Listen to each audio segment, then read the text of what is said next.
Góðan daginn, við förum að setja þing, þannig að ég ætla að fá flesta inn í sal, gefa 1 mínútu á það.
Góðan og blessaðan daginn.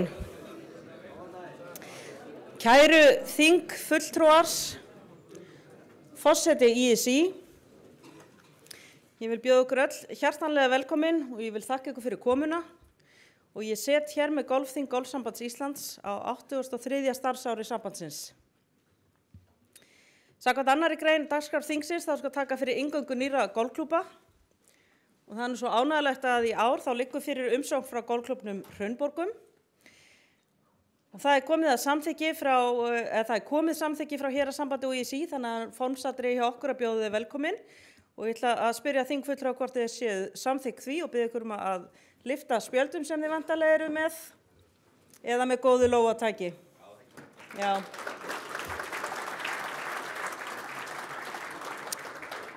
Og ég veit að fulltrúar klúbbsins eru staddir í salnum, þannig að ég ætla kannski að biðja ykkur að standa upp og svo gefst ykkur að sjálfsögðu tækifæri til að kynna ykkur betur kannski hér og eftir.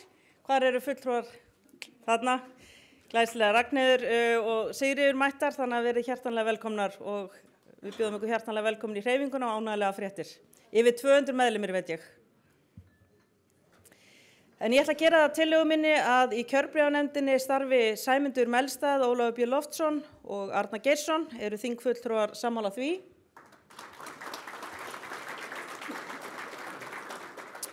Fínt að taka þetta bara með lófatækinu mitt. Og svo samkvæmt 4. lið, 8. greinar, þá skal kosið fyrsta og annan þingforseta og ég geri það tillögu minni að Hafsteinn Pálsson sé fyrsti þingforseti og Ólafur Arinbjörn Sigurðsson annar þingforseti. Eru þingfulltrúar sammála því? Takk fyrir það. Og þá samkvæmt 5. lið, 8. greinar, skal kosið fyrsta og annan þingritara og geri það tillögu minni að Sóley Bæringsdóttir sé fyrsti þingritari og Fannar Már Jóhannsson annar þingritari.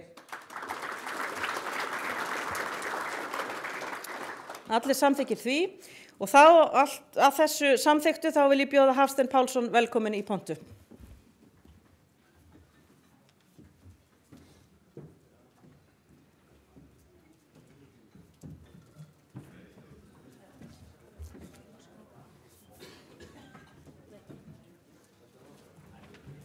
Já, góðan daginn. Ég þakka traustið fyrir hönd okkar kjörinna starfsmanna þingsins. Nú, það rétt að byrja að fara yfir það hvort einhver gerir athugasemdir við boðun þingsins. Ég hef upplýsingar að þetta hafi allt verið gert með réttum hætti, en einhver sem gerir athugasemdir. Ef ekki, þá lýsum við því yfir hér að rétt hafi verið staðið að boðun. Þá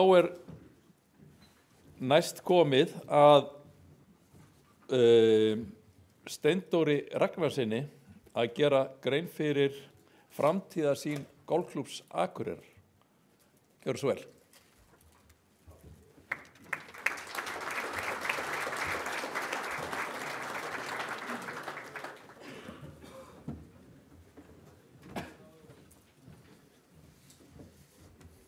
Góðan daginn, ég skipt nafn í morgun.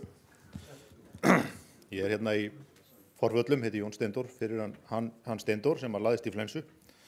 Þannig að ég ætla að fara hérna yfir kynningu sem að hann sendi okkur varðandi framtíðarsýn Golfhúss Akureyrar, þar sem ég meðlimur og svo sem þekki málið ágætlega. Fyrir einum 8 árum síðan var farið af stað með konsept sem að gekk undir vinnuheitinu Jaðar allt árið. Og þessi yfirlitsmynd sem þarna sést sýnir Klappir sem æfingasvæði sem þarna var komið á þessum tíma og þarna vantaði þá í raun og veru inni aðstöðuna sem að þá myndi í raun og veru loka hringnum hvað það varðar að geta leikið golf að Jaðri allt árið kring. En svona það sem að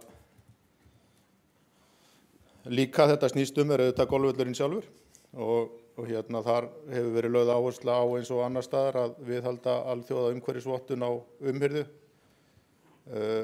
Það felst í vottari förgun úrgangs, sjálfbæri vatnsnotkun við vökvun. Þarna á Jaðarsvelli uppistöðulón sem í raun og veru þjónar allir í vökvun á golfvellinum sjálfum. Þannig að það ekkert vatntek í raun og veru úr kerfi sveitarfélagsins til þess að vökva golfvellin. Það hafa verið stigin stór skref í því að rafvæða vélakost. Ég held að séu komnir einhverjir 15 slátturóbótar og það komið róbót sem tínir golfkúlur á æfingasvæðinu og svo framvegis og þessari vegferð verður haldið áfram á næstu árum. Það búið að teikna vökvunarkerfi í brautir sem lykilatriði að viðhalda og bæta gæði þeirra til framtíðar. Það þegar vökvunarkerfi í öllum flötum og svo búið í raun og veru að teikna tilraunaverkefni að setja undir hita í valdarflatir. Þá ekki síst til þess að eiga við veturinn og vorið þegar það svona að þvælast fyrir sem gerist af og til. Og hér svo sem bara myndir af þessum græjum. Þannig nú sýnst mér tínsluróbotinn á æfingasvæðinu sem afar góður starfsmaður. Og hér við með róbot út á velli. En þá það kannski svona stóra breytingin sem að við höfum verið að vinna að og byrjaði þarna 2017 að koma inn aðstöðunni sem að var til staðar niðri í íþróttahöll á Jaðar og geta þannig í raun og veru verið allt árið að Jaðri. Þetta, viðræður þetta byrjuðu við sveitarfélagið 2017, þannig að þetta var töluvert tilhlaup að koma þess í gegn. Markmið eins og það var kynnt fyrir sveitarfélaginu var að Jaðar yrði áfram í fremstu röðu golfsvæða og gegndi í afar mikilvægu hlutverki þegar kemur að ferðaþjónustu og útivist og félagsstarfi og svo framvegis. Tímalínan, ég svo sem veit ekki hversu vel þið sjáu þetta en þegar í raun og veru samningar voru í höfn þar sem að golfklúbburinn fékk ákveðna krónutölu frá bænum til þess að byggja þessa aðstöðu og það var þá í raun og veru bara golfhússins að nýta hana sem best. Það var tekin skóflustunga 27. september 2023.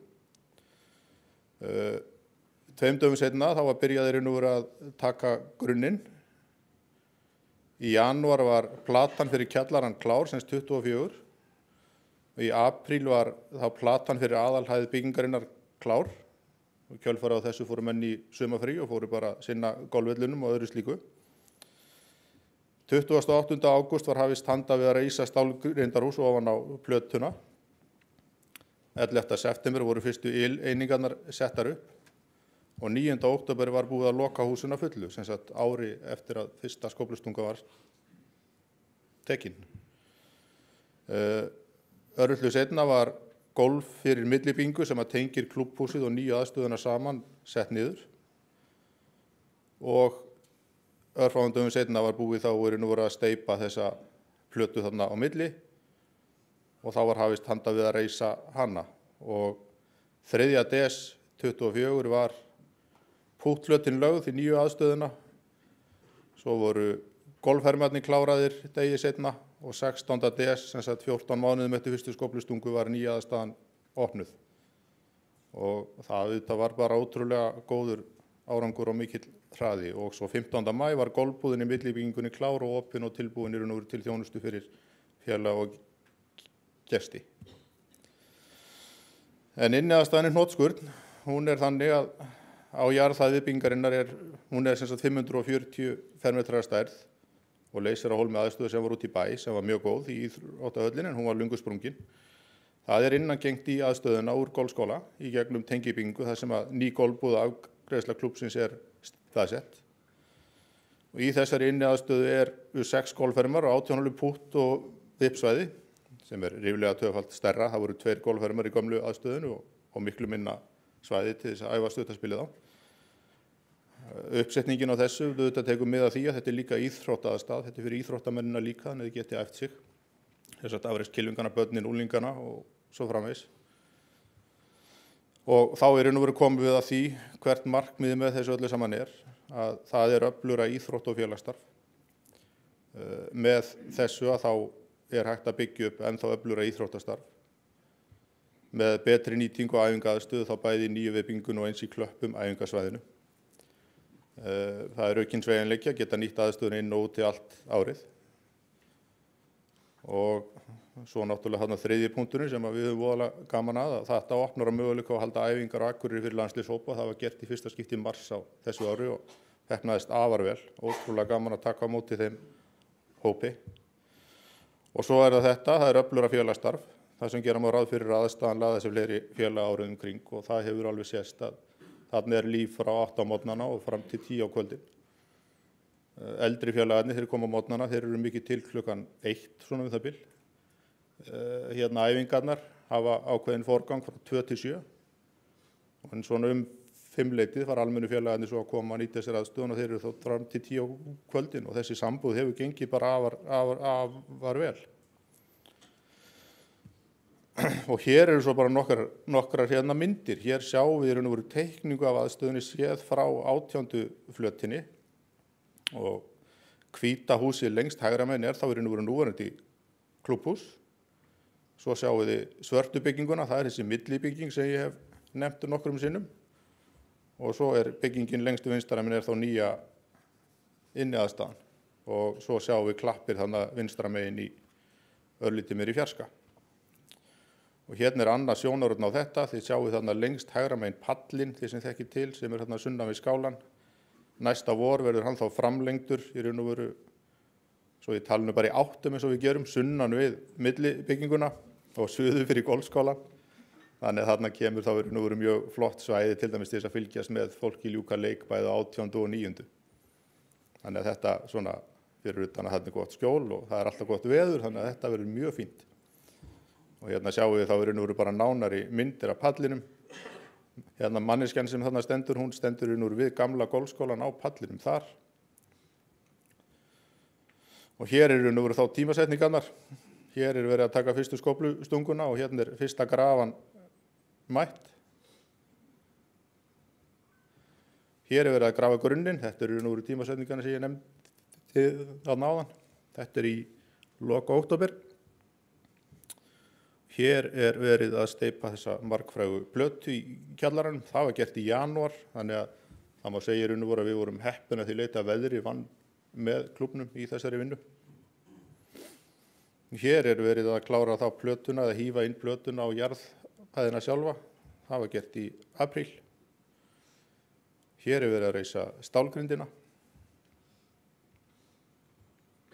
Og hér verið að setja ileiningarnar. Ég farin að læra öll þessi hugtak. Og hér verið að setja þá golfhermana inni. Sjáum við þarna 3 og svo aðrir 3 á móti. Hér menn að brasa í millibyggingunni, í raun og veru golfversluninni. Þetta er fyrir réttur ári síðan. Hér platan í millibygginguna komin. Þið sjáum við golfskálan á hægri hönd og svo nýbygginguna á vinstri hönd. Og hér svo í raun og veru aðstaðan tilbúin. Þarna stöndum við innst í raun og veru við golfhermana og horfum í 8. að 18. flötinni. Sjáum við púttflötina þarna í, syðst. Og hérna sjáum við golfhermana áfram. Og þarna í raun og veru bara mikið líf. Hér kjallarinn. Og þar höfum við sett upp núna svona pitchflatir og svoleið sem eru nýttar í íþróttastarfinu líka. Þetta fyrst og fremst æfingaaðstaða.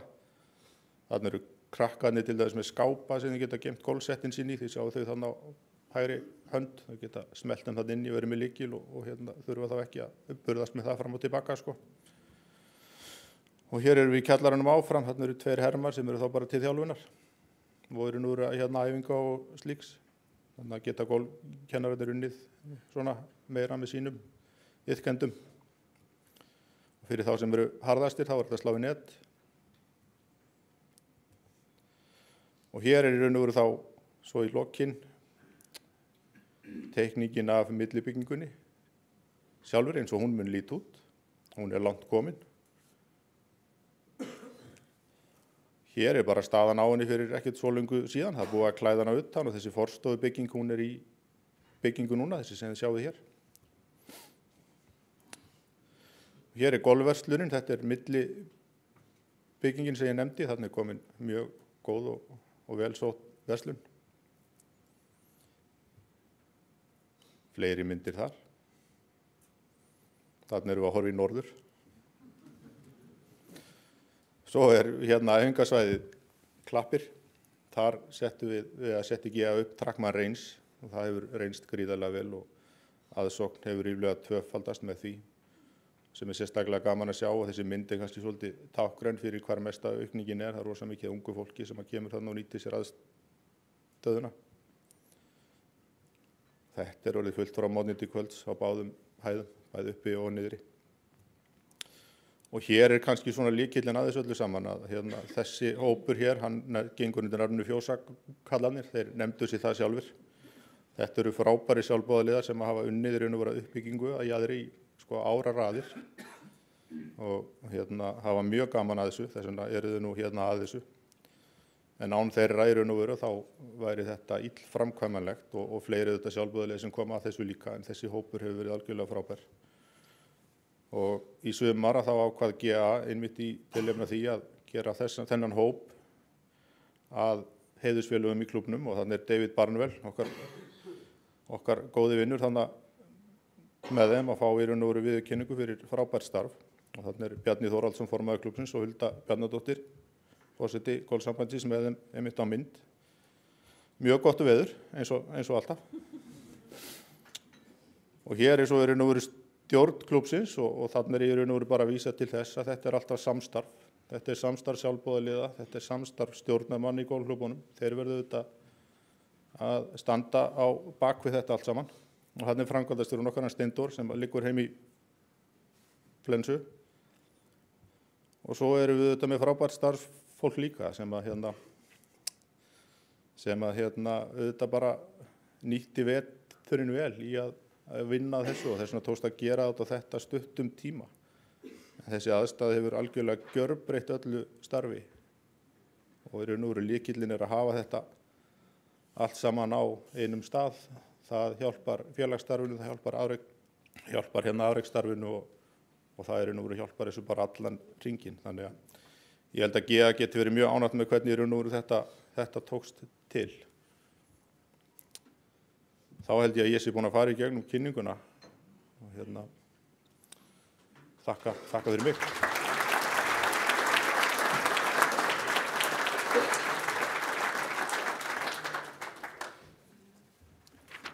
Já, við þökkum þessa kynningu. Þá er næst á dagskrá afreksmiðstöð golfhreyfingarinnar, fulltrúi VFSB. Hver? Svel.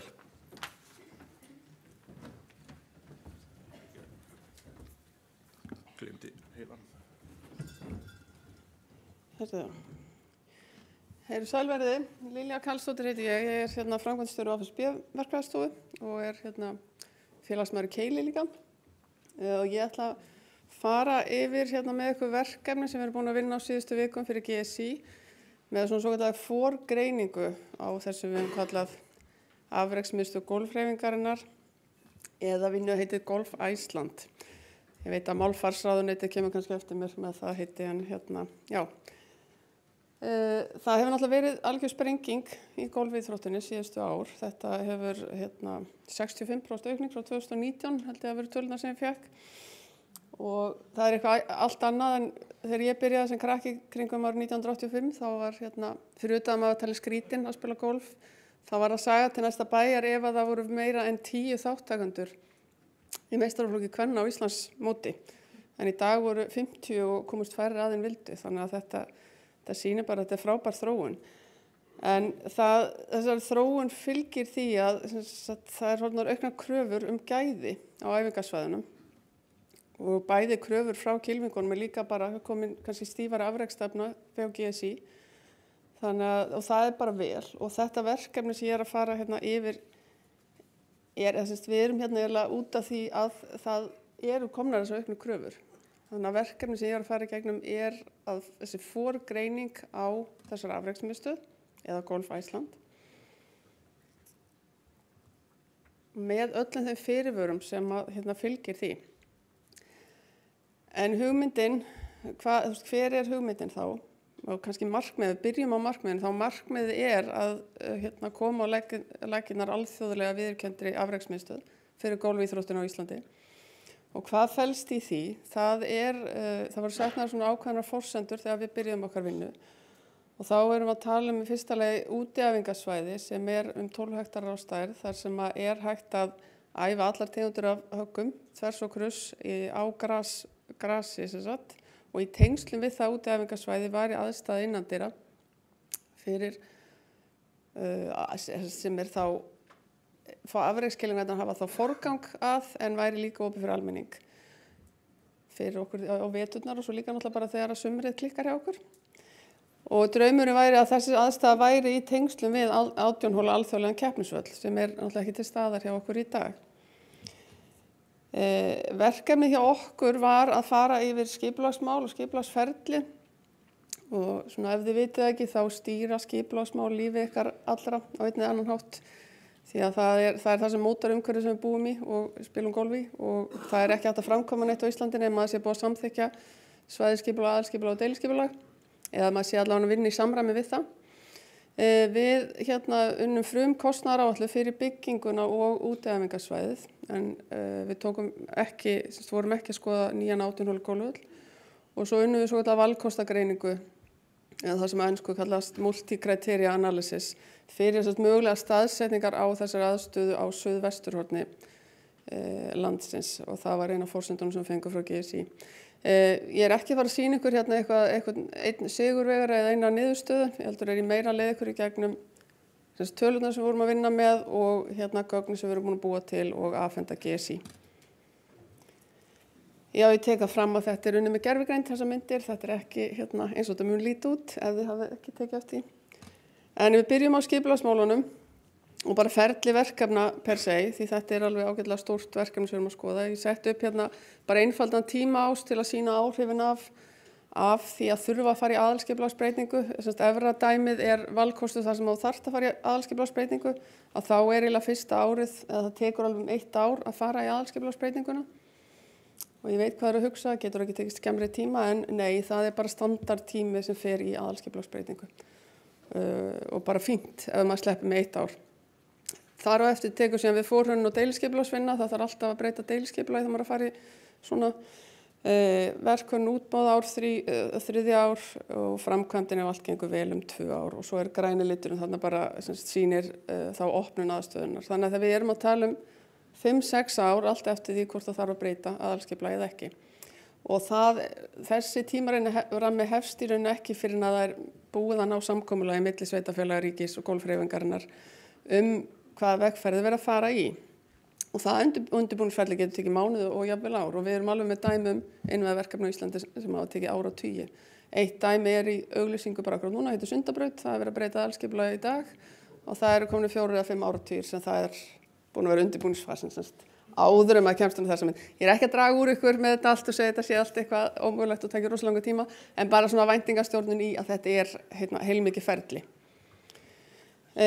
Og svo hefur ég nú birt ég þessa mynd oft bara svona til að staðsetja okkur öll á sama stað. Þetta fallega tré sem er samlíking við verkefni sem maður er að eiga við. En til þess að maður sé með eitthvað verkefni í höndunum þá þarf undirbúningurinn að vera búið að vinna undirbúningsvinnuna sem eru þá þarna ræturnar. Og við erum með lengst til vinstri frá ykkur séð verkefnaferlið og það ætti ekki að koma ykkur neitt á óvart að við erum bara þarna niðri á fyrsta og öðru stigi sem er stefnumótun og valkostagreiningu og við erum í rauninni ekki búin með það og það þarf að komast upp úr því og vera með kannski vonandi ekki meir en 3-4 valkosti áður maður kemst í sjálfa fýsileika greininguna og getur farið að búa til verkefni. Til hliðar við þetta síðan dálkur sem er skipulagsdálkurinn, það sem eins og ég nefndi á hann, það svæðisskipulag og fyrsta greining hjá okkur bendir nú til þess að þurfi ekki að fara að breyta svæðisskipulagi, en ef það þarf að gera það, þá það 1 ári viðbót, þannig að maður þarf að breyta svæðisskipulagi og aðalskipulagi, þá getur það tekið alltaf upp til 2 ár. Deiliskipulagið og svo þarf að sækja þá byggingarleyfi eða framkvæmdaleyfi og svo þarna í 3. dálkurinn sem annað eru ýmsar aðrar greiningar sem við opinbera getur beðum eða krafa ef maður er að vinna aðalskipulagsbreytingu þá þarf að vinna umhverfismat í leiðinni, oft er beðum samgöngumat líka og það er krafa lífsferilsgreiningar og byggingum eða LCA greiningar og svo er stundum farið að gera kröfur BREEAM-vottanir líka. Heyrðu, þetta er þá kannski málið framtíðin 2040. Þið eru búin að vera á þessu þingi núna að skoða stefna fyrir árið 2030 en eins og sjá á glærunum undan þá er þetta mörg ár þannig að ég myndi hvetja ykkur til að fara að horfa bara aðeins lengra fram í tíman og setja framtíða sína 2040, 15 ára fram í tíman. Þetta er mynd af ónefndum sænskum gólfvelli þar sem við erum búin að setja inn bláan kassa fyrir þetta útiæfingasvæði 12,5 hektara. Þetta er reyndar eins og þetta 36 gólfvellur. Og bleiki litli kubburinn þá inni aðstæðan sem 4.000 fermetrar svo þið fá svona hugmyndir umfangið af þessu miðað við gólfvallarstærð. En við vindum okkur þá í frumkostnaðaráætlunina sem við unnum fyrir byggingun og útiæfingasvæði og þá þarf ég náttúrulega eins og allir verkfræðingar að byrja á öllum fyrirvörunum við tölunum sem ég er að fara að birta því að þegar kostnaðartölur fara út í kosmósið þá eiga að hafa þær tilhneigingu til að lifa í mjög langan tíma. Og dæma alveg það að verkefni sem hefur breyst á alla kanta og er byggt 10 árum seinna að það komi í fjölmiðlum að verkefni hafi farið 100% framar áætlun þá vera miða við töluna sem var upphaflega. En kostnaðaráætlun unnum við í samræmi við aðferðafræðina og heimasíðuna kostnaður.is sem er heimasíða sem var sett á laggirnar fyrir nokkrum misserum af samtökum iðnaðarins og félagi ráðgjafarverkfræðinga til þess að koma fólki svona á sömu blaðsíðu með þroskastig verkefnina og hver óvissan er. Og enn og aftur ætti ekki að koma grófart að við erum í hæsta óvissu flokki sem er flokkur 5 þar sem að þroskastig verkefnisins er lítið. Þar má gera ráð fyrir að óvissan sé alveg frá -20 upp í +50%. Þannig að yfir í töluna miðað við þessa forsendur 4.000 fermetra byggingu sem að bygging sem svipaðri stærð og fellið í Mosfellsbæ sem hefur verið notað fyrir æfingaaðstöðu og 12,5 hektara útiæfingasvæði þá liggjum við einhvers staðar á bilinu 1,9 milljarður til 3,8 milljarðar króna sem alveg slatti. Og athugið að þetta er ekki með 18 hólu vellinum inn í hvort sem að það veri breyting á núverandi velli eða uppbygging á nýjum 18 hólu velli. Og það er ekki inn í þessu lóðakostnaðurinn, leyfisgjöld og annað slíkt og frágangurinn miðast bara við svona eðlilegt efnisval. Við erum ekki í neinu lúxus Og þetta eru standard fermetraverð sem við erum að sjá í tilboðum í dag. Og öll verð með virðisaukaskatti. Mér langar að segja ykkur spurningar en ég ætla ekki að segja það. En þá yfir að síðasta hlutanum í kynningunni hjá mér sem valkostagreiningin sem við erum búin að vinna. Það þannig að þegar maður stendur frammi fyrir mörgum valkostum að þá þarf maður einhvern veginn að síja út til að geta komið verkefninu áfram. Og markmið valkostagreiningu er ekki endilega að finna einn valkost sem haldið áfram með, heldur meira að minnka aðeins í bunkanum sem maður er að vinna með. Við skoðum eins og forsenduna voru suðvesturhornið og við stiltum upp öllum völlum sem eru meiri en 9 hólur á svæðinu sem eru held ég 16 ef ég man rétt. Það við hippa mér yfir í þetta skemmtilega glæri ekki byrja að lesa þetta allt saman. Þetta er bara svona verið að sýna hvernig þetta er sett upp.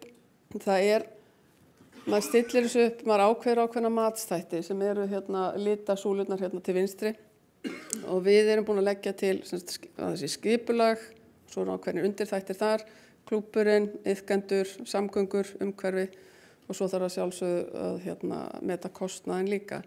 Þetta er allt huglegt mat sem þýðir það þetta er metið út frá, það eru 2 mínusir, það eru 2 plúsar sem eru best, 2 mínusar sem eru verst og þetta er innbyrðis mat yfirleitt á valkostunum. Og það ekki þannig að það sé til reglugerð fyrir það hvaða matsþætti eigi að nota. Þetta eitthvað sem að þið sem golfhreyfing þurfið að ná samkomulagi hvað þið ætlið að nota og hvernig þið ætlið að ranka. Þó svo við erum vissulega búin að stilla upp þessu líkani fyrir GSI með okkar tillögum, þá þurfið þið að fara í gegnum þessa æfingu sjálf. Því að það getur verið þannig að við getum verið með eitthvað sem kemur út sem besti valkostur í gegnum þetta ferli, en svo bara aðrir þættir eins og til dæmis pólitískur vilji hjá sveitarfélagi eða áhugi hjá golfklúbbi. Ef hann ekki til staða þá fellur náttúrulega sá valkostur út líka. Þannig að þetta svo kostnaður kannski aðeins að minnast á það að þetta líka ítrunarferli. Maður tekur ekki eins og 16 valkosti sem maður verður að byrja með og fer að reyna að skoða kostnaðin við það að staðsetja æfingasvæði við alla þessa 16 velli. Maður byrjar að síða út, fer annað ferli og við vonandi ekki með meira en svona 5 valkosti þegar upp staðið. 3 væri rosa fínt til þess að taka niður í nánari greiningar. Og dæmi hvernig útkoman úr svona valkostagreiningu, þarna stendur valkostur E og valkostur F, viljandi ekki búin að setja nein heiti á þetta, að þetta lítur, þetta svona fínn litakóði, þannig að þetta frekar einfalt og þægilegt að sjá, þannig að raðast upp valkostur E töluvert grænni heldur en valkostur F, og svo til viðbóta við þetta þá höfum við líka sett vægi á matsþættina, og það eitthvað sem að þið þurfið líka að koma ykkur saman hvað það sem skiptir mestu máli? Það skipulagsmálin, eða það bara klúbburinn? Maður getur sett klúbburinn, það 40% samgöngur, setur 5% á það og þá getur vel verið að niðurstöðurnar breytist í samræmi með það. En þetta sem sagt reiknilíkan sem að GSI komið í hendurnar og eins og segi þið þurfið að fara í samtaliðum og samræðum hvernig á að vinna þetta áfram. Þannig að næstu skref, okkar tillögum næstu skref til ykkar að fyrir að fyrsta þá þarf framtíðarsýn að vera alveg skýr hvort að þið eru tilbúin að fara í þessa vegferð. Og þá erum við að tala að það þarf helst að vera að horfa 15 ár fram í tíman, 10 til 15 ár skulum við segja. Þið þurfum að stilla upp einhvern verkefnahópi eða stýrihópi utan verkefnið og það þarf að vera einhver verkefnastjórn, það þarf að eiga barnið til að það gerist eitthvað í þessu. Það þarf að móta einhverja tillögur fjármögnun framkvæmdana, 2-3 tillögur hvernig hægt að fjármagna þetta. Það þarf líka að móta einhverja tillögur á rekstrarformi. Það þarf að skoða, eins og byggingin eitthvað samlegð með öðrum íþróttahreyfingum eða einhverju annarri afþreyingu. Eitthvað mótahald þarna sem getur pitchað inn með reksturinn. Eða golfklúbbarnir að reka þetta, á GSI að reka þetta. Þannig að fullt af spurningum ennþá ósvarað. Og þegar þeir eru búin að fara í gegnum þessa æfingu, þá tímabært myndi ég segja að fara að tala við sveitarfélög og ríki. Því að þið munu fá þessar spurningar þegar þið farið í samtali við þau. Þannig að það alltaf gott að vera með nokkra valkosti eins og segi, framkvæmda fjármögnun og ekstra fjármögnuna. Þetta svona síðustu orðin hjá mér, ég segi bara þetta spennandi verkefni og ég ætla að vona þið ítið þessu áfram. Ég held að þetta væri alveg geggjað að komast að þarna að leika sér. Halda að maður geti orðið eitthvað aðeins betri þá. Nei, segi svona. Þannig ég segi bara takk fyrir.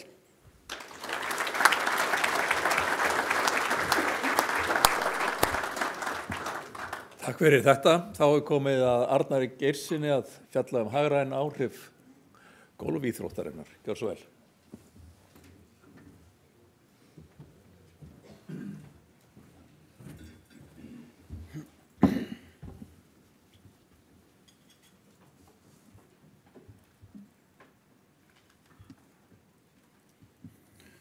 Já, gott að sjá ykkur og spennandi þessi fyrirlestur hjá henni Lilju og gaman að sjá hvað golfhreyfingin að hugsa stórt. Ég ætla að sýna ykkur tölur og við fengum KPMG í lið með okkur til að draga fram svona áhugaverða staðreyndir úr ársreikningum, bæði hjá golfklúbbum og öðrum. Við gerð þessara skýrslu var haft samband við aðila sem með beinum eða óbeinum hætti koma að starfsemi golfhreyfingarinnar. Við þurfum stöðugt að vera réttlæta tilvist okkar og vildum með þessari samantekt láta tölurnar tala sínu máli. Hægt verður að nýta tölurnar í samtali við alla hagsmunaaðila, hvort sem við erum að sækja styrki, sýna íþróttin stuðli að byggðaþróun eða til þess að svara gagnrýni landnýtingu eða umhverfisáhrif.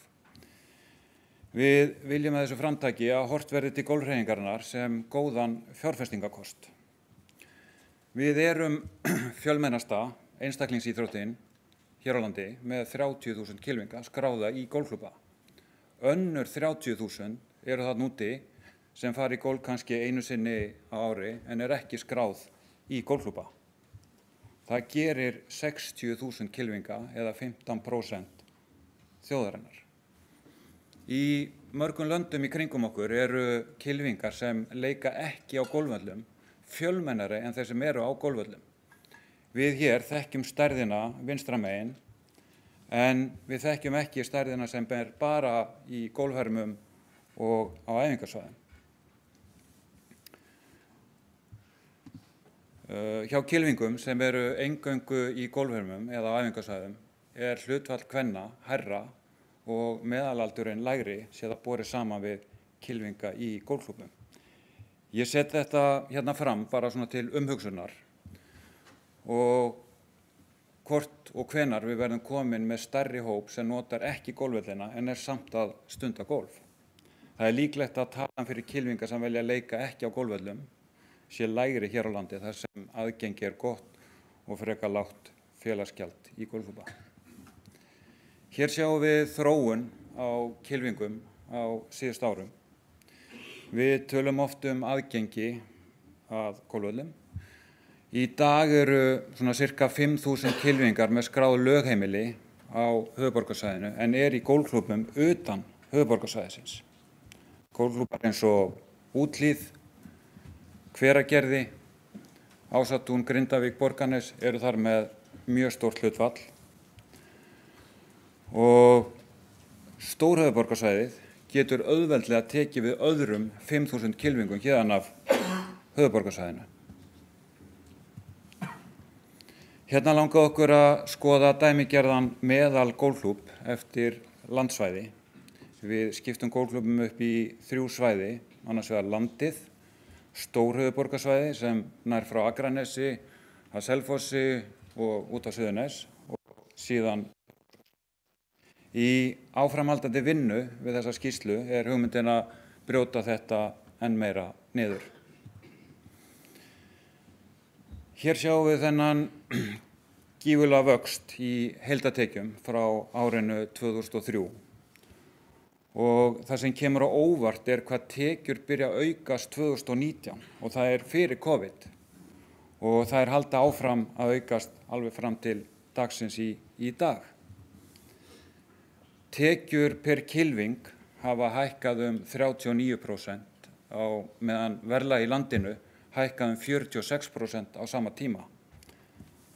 Þannig að þrátt fyrir tekjuhækkanir golfklúbba þá eru hækkanir ekki umfram almennt verðlag í landinu. Það því greinilegt að tekjutap var í COVID og golfklúbbarnir hafa ekki náð að halda í eðlilega verðlagsþróun.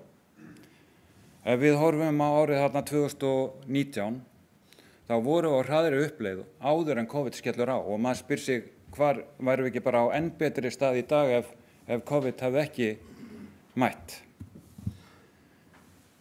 Höfuðborgarsvæðið stólar mjög lítið á mótahald, landi frekar mikið. Langstærsti tekjuliður golfklúbba á höfuðborgarsvæðinu félagsgjöld en golfklúbbar á stórhöfuðborgarsvæðinu og landi stóla minna á það. Hérna erum við að taka saman bæði styrki frá opinberum aðilum og einkaaðilum. Golfklúbbar á höfuðborgarsvæðinu og út á landi stóla töluvert meira á styrki og framlög og auglýsingatekjur en golfklúbbar á höfuðborgarsvæðinu. Stórhöfuðborgarsvæðið stóla langmest á húsa og vallaleigutekjur en tekjur golfklúbba út á landi af slíku hafa verið að aukast síðan töluvert síðustu ár. Hérna má sjá tekjuaukningu milli ára í golfhermum.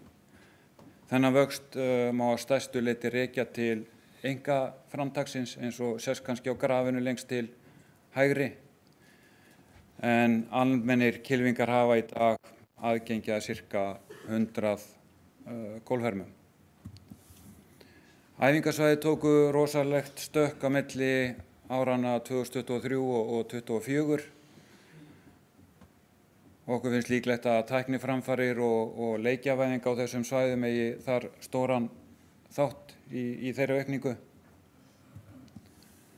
Og samanlagt má sjá að tekjur hafa tvöfaldast frá árinu 2021 af gólfhermum og æfingasvæðum. Gífurlegur vöxtur í gólfverslun á seinustu árum.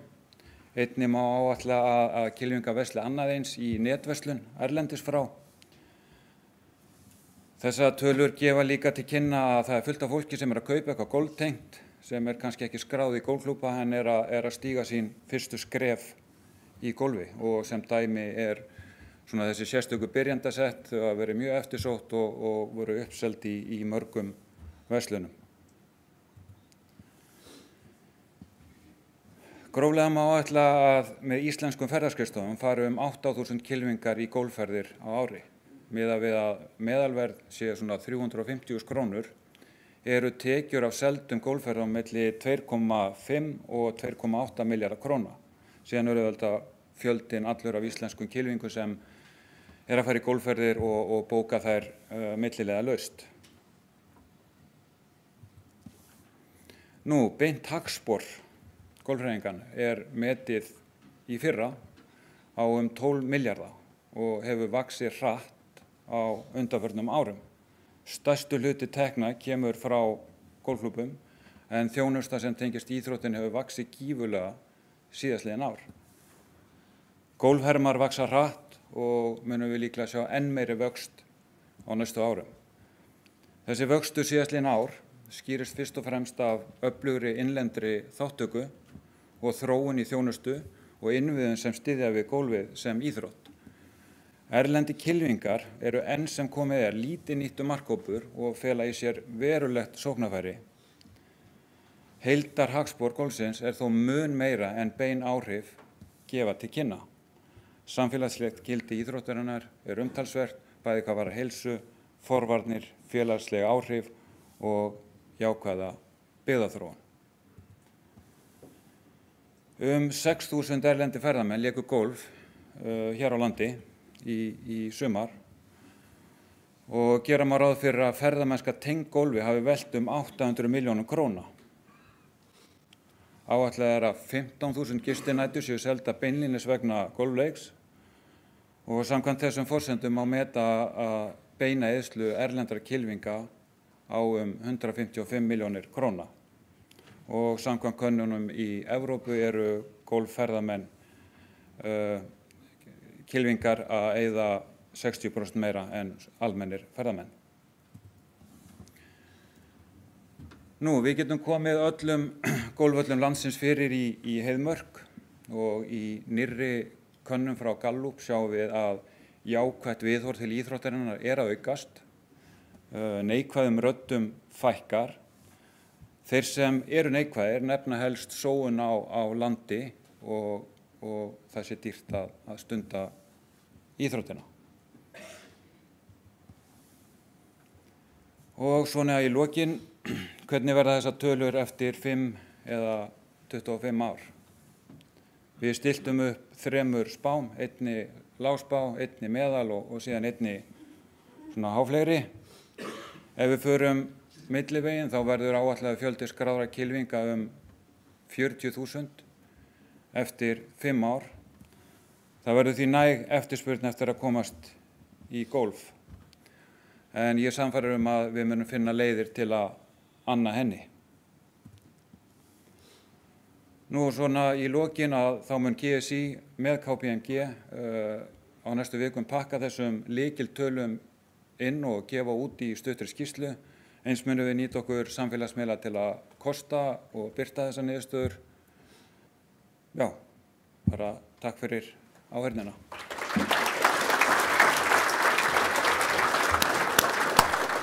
Takk fyrir þetta. Kjörbréfanefnd, hún tilbúin með sín að vinnu? Gjör svo vel.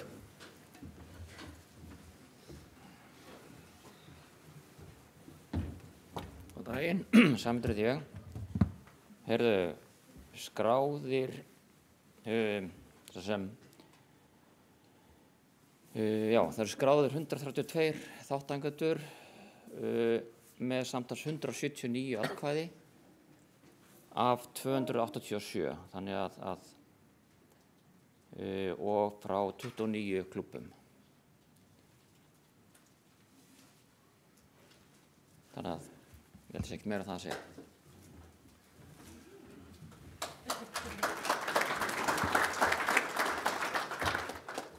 Einhverjar athugasemdir við störf kjörbréfanefndar? Ef ekki, þá skoðast þetta samþykkt og þá komið að skýrslu stjórnar. Gjörðu svo vel.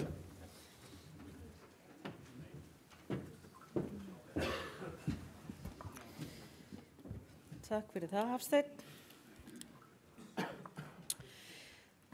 Heyrðu, starfsárið 2025, já, ég ætti kannski að koma einhverjum slæðum hérna líka samhliða. Höfum bara þessa skemmtilegu mynd uppi. Starfsárið 2025 hefur verið ár framfara og nýsköpunar innan Golfsambands Íslands. Í skýrslu stjórnar þá kemur fram að nefndir sambandsins hafa unnið ötult starf á sviðum afreksmála, mótahalds, dómgæslu, þjónustu, markaðsmála og sjálfbærni. Og þessi verkefni endurspegla í verki þá stefnu sem að vonandi verður samþykkt hér í dag og var kynnt ykkur í gær og allsherjarnefnd hefur verið að ræða. En þetta eru verk okkar sem við hyggjumst ráðast í til 2030 og tryggja að daglegt starf hreyfingarinnar sé svona í samræmi við sín hlutverk og gildi sambandsins.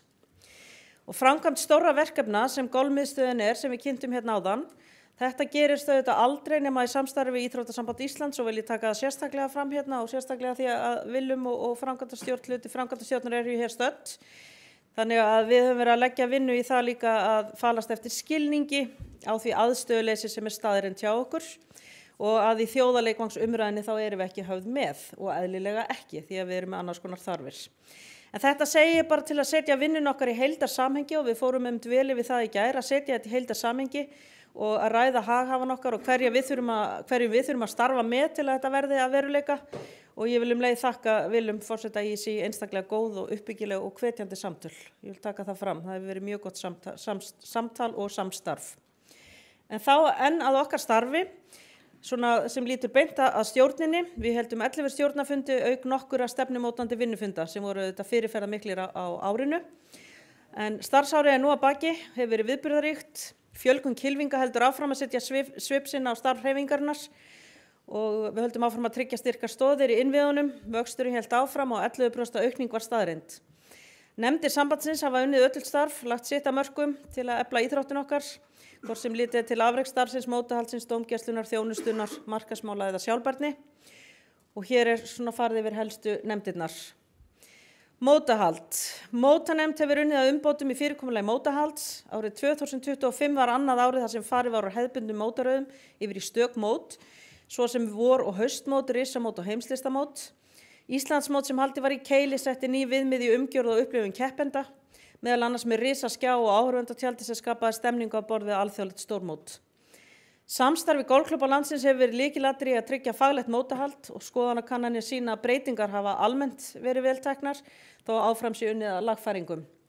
Mótanefnd hefur þannig lagt grunn að nútímalegri og fjölbreyttara mótahaldi sem þjóna bæði afrekskylfingum og almennum kylfingum. Og Dómaranefnd hefur lagt áherslu á fræðslu og fjölgun virkra dómara.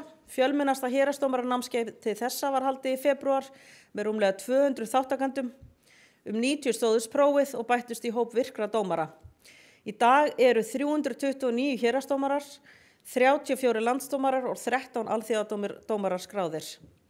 Markvisst unnið að því að fjölga landsdómurum utan höfuðborgarsvæðisins til að tryggja jafna dreifingu þekkingar og reglulegir fundir hafa verið haldnir með dómurum þar sem farið yfir nýjar reglur og fræðsla veitt. Golfreglurnar hafa verið þýddar á íslensku og eru aðgengilegar í appi R&A til ársins 2028 og dómaranefnd hefur þannig tryggt að fagmennska og þekking á reglum sé til staðar í öllum landshlutum. Og afreksnefndin, hún hefur unnið markvisst að því að styðja við bestu kylfinga landsins og skapa þeim aðstæðum til að ná árangri á alþjóðavettvangi. Reglulega landsliðsæfingabúðir voru haldnar þar sem áhersla var á fræðslu og keppnislíkar æfingar. Afrekskylfingar tóku þátt í fjölmörgum erlendum mótum með frábærum árangri. Gunnlaugur Árni Sveinsson náði sögulegum árangri með því að komast í 8. sæti á heimslista áhugamanna og Perla Sól Sigurbrandsdóttir, hún hóf nám við Louisiana State University eða LSU eins og við tölum í Bandaríkjunum eftir að hafa orðið Evrópumeistari unglinga.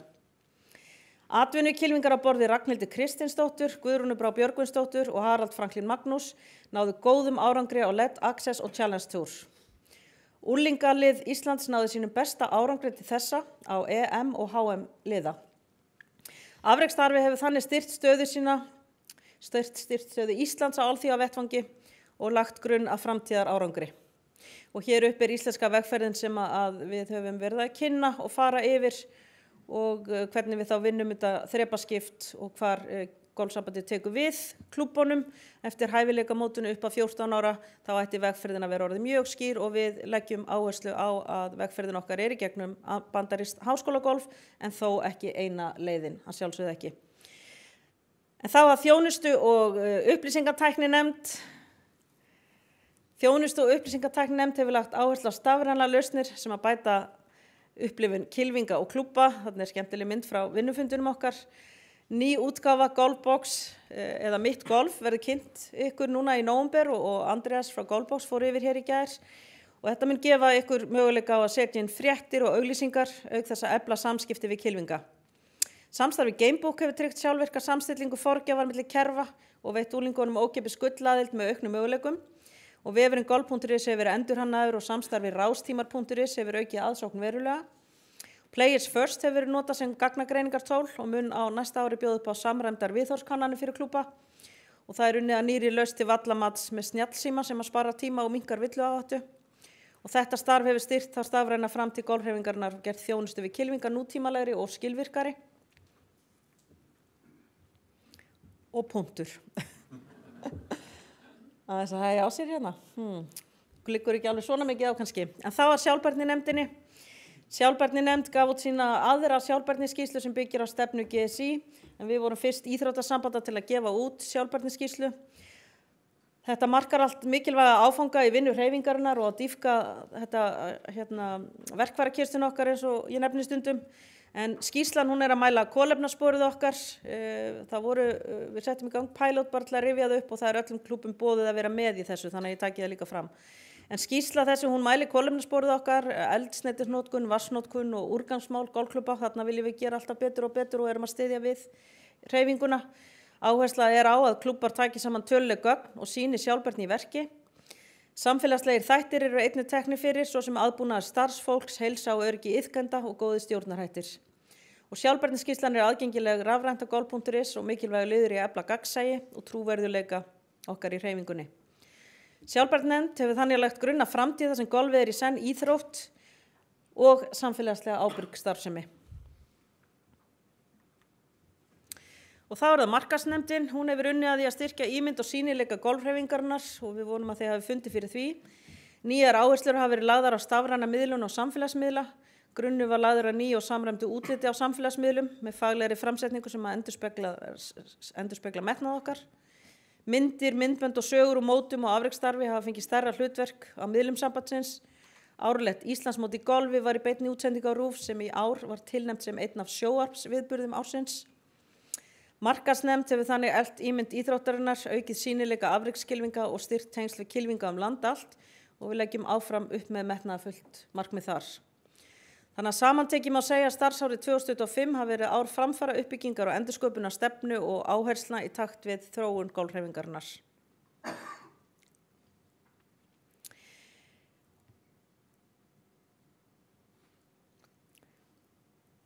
Þá kannski að lokum, þá vil ég taka saman tengt rekstri sambandsins sem að fjárhagsnefnd fundar reglulega yfir.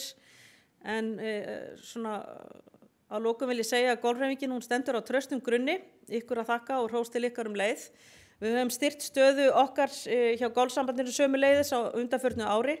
Rekstur GSÍ hefur verið jákvæður með auknum tekjum og bættri afkomu sem að endurspeglar einnig vil ég meina ábyrga fjármálastjórn og öfluga þátttöku kylfinga og samstarfsaðila. Eiginfjárstaðan hefur styrkst og veitir svigrúm til áframhaldandi fjárfestingu í innviðum, afreksstarfi og þjónustu við ykkur klúbbana.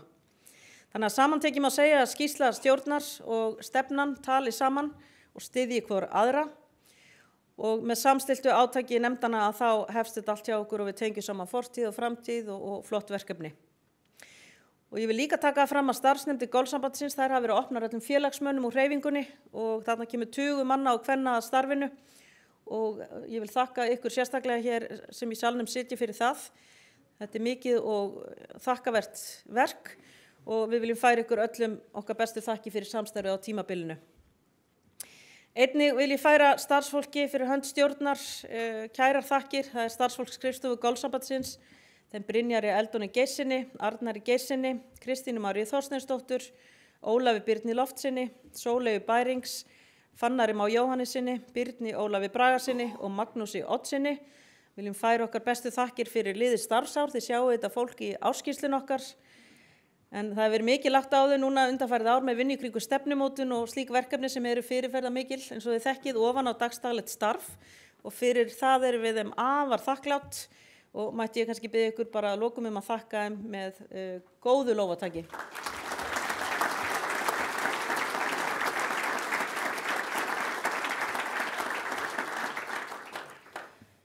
Bara frá hjartanu vil ég segja, ég er afar stolt af þessu starfsfólki okkar sem eru mikli sérfræðingar í sínu fagi eins og þið sáu hérna bara í síðustu kynningu og fyrir hönd stjórnar að þakka ég kærlega fyrir.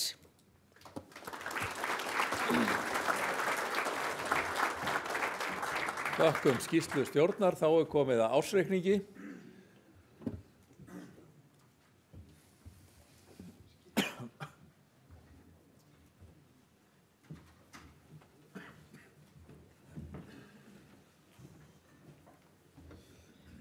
Góðan daginn aftur. Þá förum við yfir ársreikning golfsambandsins fyrir liðið starfsár. Mér langar að byrja að fara hér yfir áritun á hérna ársreikningnum, annars vegar áritun stjórnar og hérna framkvæmdastjóra og hins vegar áritun endurskoðanda. Það eru 2 löggildir endurskoðendur sem gera könnun á hérna ársreikningnum og hafa staðfest þá könnun sína með rafrænni undirritun. Þannig að það liggur fyrir. Við. Er þetta ekki svona? Jó, þannig er þetta. Þá er það ársreikningurinn sjálfur. Ég ætla svona að taka hann hérna miða við árið 24. Mér langar samt að minnast á það að áætlunin sem þannig er.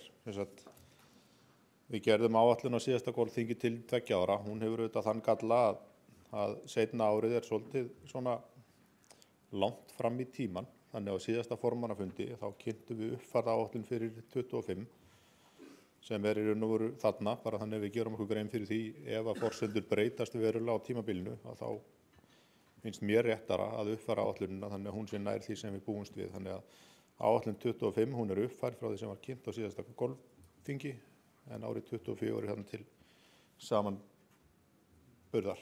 En rekstrartekjurnar eru þannig að árgjöld voru tæpar 177 milljónir sem er verulega aukning frá árinu 24 og auðvitað bara skýrist af þessari miklu fjölgun félagsmanna sem var 11,9% en við svona höfum verið að reikna með svona 2-3% í áætlun sem var fjölgunni sem við sáum hér lengi vel eins og við sáum aðan hjá honum hérna Arnari. Styrkir og framlög eru 92,5 milljón sem er einnig töluvert yfir áætlun og það skýrist að miklu leyti á auknu framlagi úr afrekssjóði ISÍ. Samstagsaðilar þeir eru 20,5 milljónir sem er svo sem bara óskup svipað og verið hefur. Þannig er golffjölskyldan og fleira sem eru nú setur saman þennan lið og svo erum við með aðrar tekjur upp á tæplega 2,5. Og þarna erum við með tekjur samtals upp á 292,4 á meðan árið á undan var 247,5 þannig að við sjáum að vöxturinn er verulegur en hann er fyrst og fremst út af þessum 2 liðum. Það er annars vegar félagagjöld og hins vegar afrekssjóðurinn. ef við förum þá í gjaldahliðina, þá eru laun og launatengd gjöld, það er bara 89 milljónir, 30% af tekjum sem er lægra en verið hefur sem hlutfall af tekjum. Skrifstofa og stjórnunarkostnaður, tæpar 25 milljónir, sem er örlítið lægra sem hlutfall af tekjum en verið hefur og aðeins svona svipað og á fyrra ári í krónutölu. Útgáfa, markas- og kynningamál, tæpar 24 milljónir. Sá liður fer heldur niður líka. Upplýsingakerfin, 36 milljónir sem eru auðvitað töluvert umfram áætlun. Þarna var tekin ákvörðun í raun og veru að fara í ákveðnar fjárfestingar í upplýsingatekni sem að miða því að innleiða hraðar kannski þær nýjungar sem að okkur standa til boða og það er auðvitað bara gert út af því að fjárhagsstaðan leyfir það. Afreksmálin 71,5 sem er auðvitað bara töluvert yfir því sem var áætlað en það helgast í raun og veru því að framlagið úr afrekssjóðnum því er velt áfram almennt í afreksmálin. Mótamálin 25 milljónir 9% af tekjum sem er svipað hlutfall og verið hefur. Erlend samskipti 8,8 milljónir. Lýðheilsu og umhverfismál 4,4 og annar rekstrakostnaður 1,7 og þetta gerir útgjöld samtals upp á 285,5 það bil og afkoma fyrir fjármagnsliði tæpa 6,8. Svo eru fjármagnsliðirnir þannig að vaxtatekjur og gengismunur eru jákvæðum 3,3 milljónir. Örlítil vaxtagjöld á móti þannig að fjármagnsliðirnir samtals eru jákvæður rúmlega 3,1 þannig að heildarafkoma ársins er 9,9 milljónir sem er töluvert yfir væntingum okkar. Þá var efnahagsreikningurinn.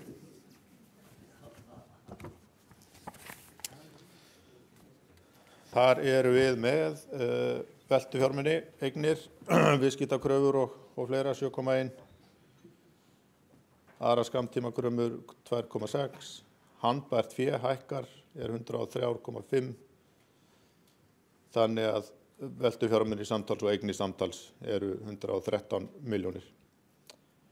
Skuldur og eigið féð er 94,7 í upphafi árs, viðlegst hagnaðurinn þannig að eigið féð í lok árs er 104,7 og skammtímaskuldir samtals 8,5 þannig að skuldur og eigið féð samtals eru 113,260 þannig að það passar allt saman.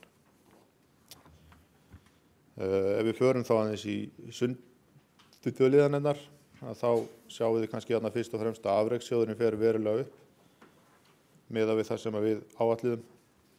Aðrir opinberir styrkir fara hins vegar töluvert niður og einhverju leyti er þetta tilflutningur þarna í raun og veru á milli. Þannig að það er svona, samtals að þá er aukningin veruleg en þarna í raun og veru aðeins önnur framsetning. Lottóið gaf okkur aðeins meira heldur en við gerðum ráð fyrir. Og svo erum við þarna með erlenda styrki frá R&D upp á einhverjar 5 milljónir og það skýrir þessar 92,5 sem að þarna eru. Það er svona bara spurning að ég svo sem kannski bara vísa, ég ætla bara að hlaupa yfir í upplýsingakerfin kannski næst.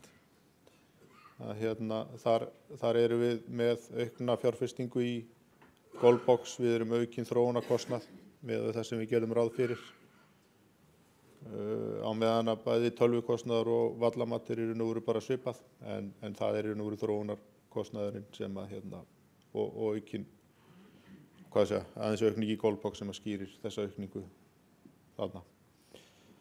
Við sjáum afreksmálin þarna líka stórmótin það eru þessi mót sem við erum að senda okkar kylfing á, það eru tæpar 30 milljónir. Æfingabúðirnar 16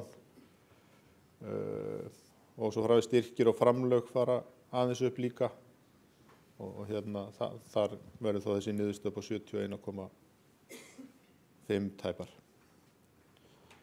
Svo erum við þarna með mótahaldið, það er Íslandsmót 7,5, eitthvað sem við köllum velun, það eru teikgjafir, það eru veitt velun í golfmótum, Íslandsmótum og fleira sem að safnast saman þarna í þennan lið. svo er kostnaður vegna mótstjórnar, vallarleigu og ýmislegt og þetta gerir 25 milljónir þarna samtals. Já. Þá er ég svo sem búinn að fara yfir reikningin og ætlaði svo sem ekkert að hafa fleiri orð hann sem slíkan en vísa frekar bara til umræðuna hér á eftir skýrslustjórnar og reikningin. Takk fyrir. Þakkum þessa greinagóðu yfirferð. Þá ætla ég að fá að skjóta hér inn dagskrárlið ávarp gesta og bjóða Willum Þór að forseti ISÍ að koma í pontu. Gjörðu svo vel.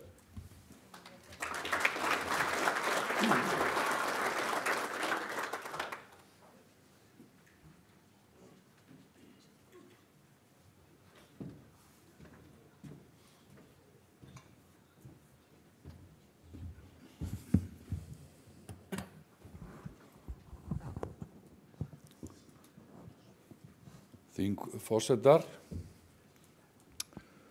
og forseti Golfsambandsins og stjórnarfólk hér allt land, kæru félagar.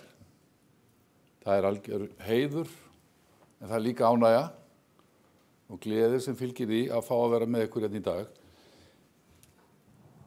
Það er ofsalega jákvæð orka sem fylgir ykkur. Og það sem ég ætla að byrja á því að segja við ykkur að því ég hef tækifæri til þess, er takk.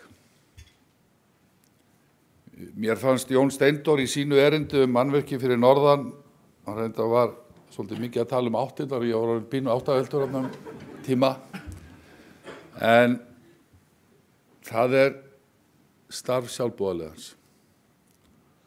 Og af því að þið eru svolítið á undan okkur öllum í íþróttahreyfingunni og við Hulda höfum oft tekið samtalið og við viljum læra af mörgu sem þið gerið og gerið sannarlega vel. Að þá sagði Arnar í sínu erindi hér áðan að við þurfum stöðugt að vera réttlæta tilvist okkar. Það er svo rétt. Þess vegna er mikilvægt að draga fram, ekki bara svona í stöku könnun, og þetta er frábært framtak, heldur reglubundið ekki bara hagrænu áhrifin, heldur samfélagslegu áhrifin á hagrænu formi. Og þetta er verkefnið okkar framundan sem aldrei fyrr, vegna þess að ef að einhver tíman hefur verið þörf fyrir íþróttarhreyfingu, forvarnir og lýðheilsu og starf sjálfboðaliðans sem að kjarnar svo margt í okkar velferðarkerfi, þá er það núna.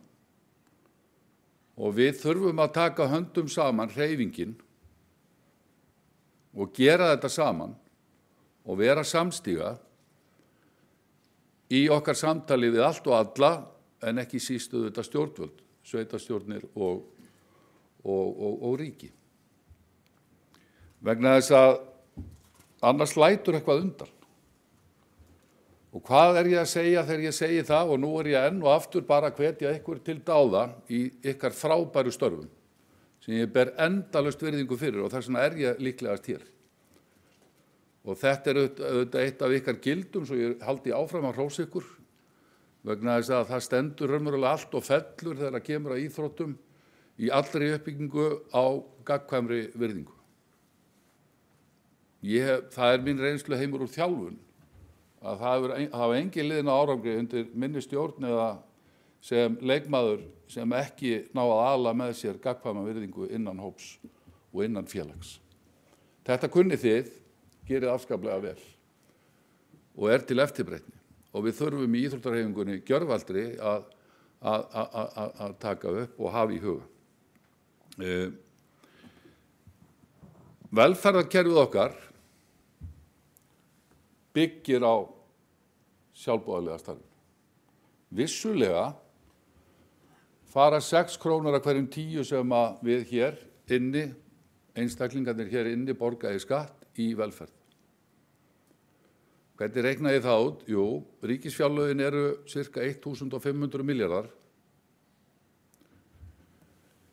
Heilbrigðiskerfið er farið að stappa 500 milljörðum af því. Félagsmálaráðuneyti stendur fyrir hátt í 400 milljörðum. Farsældin sem er geymd og íþróttirnar sem eru geymdar í mennta- og barnamálaráðuneyti undir forystu íþróttamálaráðherra. Þær eru til viðbótar við þetta, ná þá þessi framlög upp í 900 milljarða. Af 1.500 milljarða umfangi þá það cirka 60%. Þetta nálgun. Ég sá líka nálgunina hér í hagrænu áhrifunum hversu mikið virði framlagið í krónum og aurum.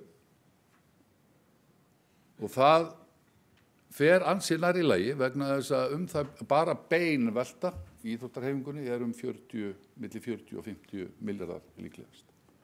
Þannig að þessar tölur stemma alveg, allar saman. Þessu þurfum við að halda áfram og ég að koma inn á þetta hér til að hrósa ykkur.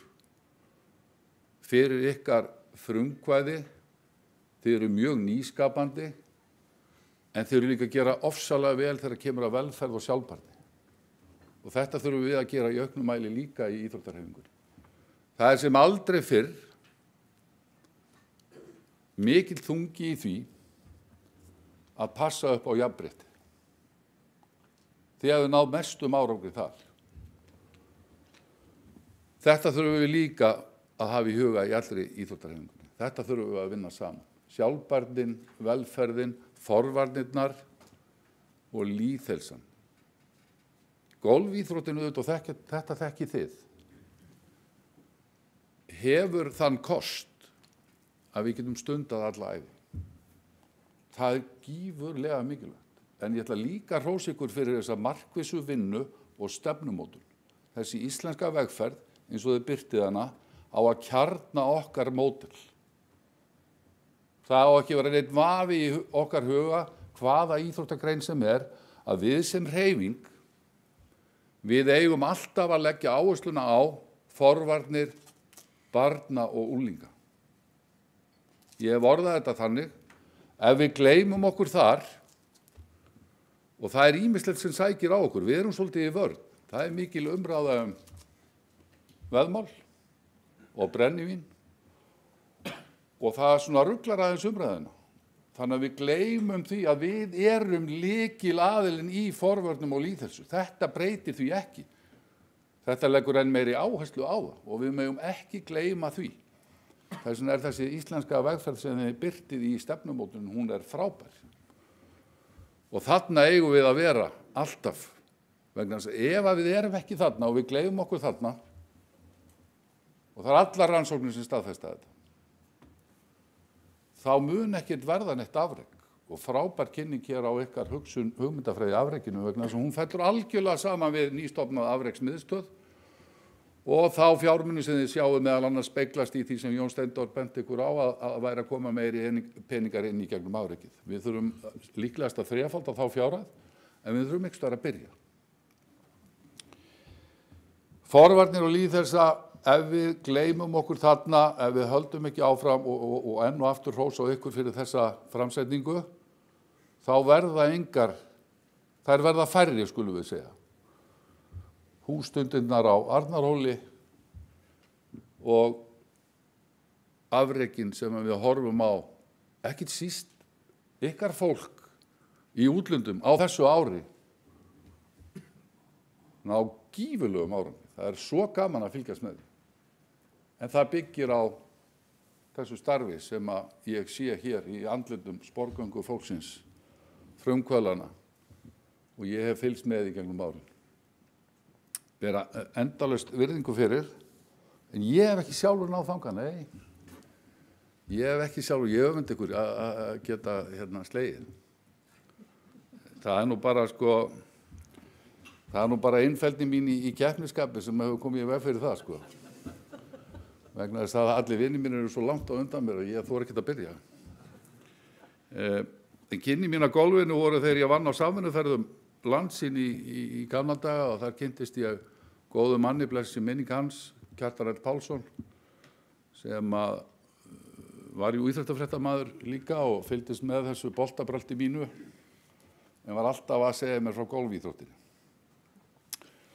Og ég ætla bara svona að enda þetta á jákvæðum nótum hérna með ykkur, þannig að ég taki nú ekki kraftin úr öllu hérna í salnum, þannig að þetta er frábær orka henni. Ég get ekki hætt að staglast á því og þið eruð að vinna svo vel. En Kjartan var alltaf að segja mér að ég ætti að hætta þessu boltabröldu og fara bara í gólfið. Og ég gæti hvort eða ekki neitt.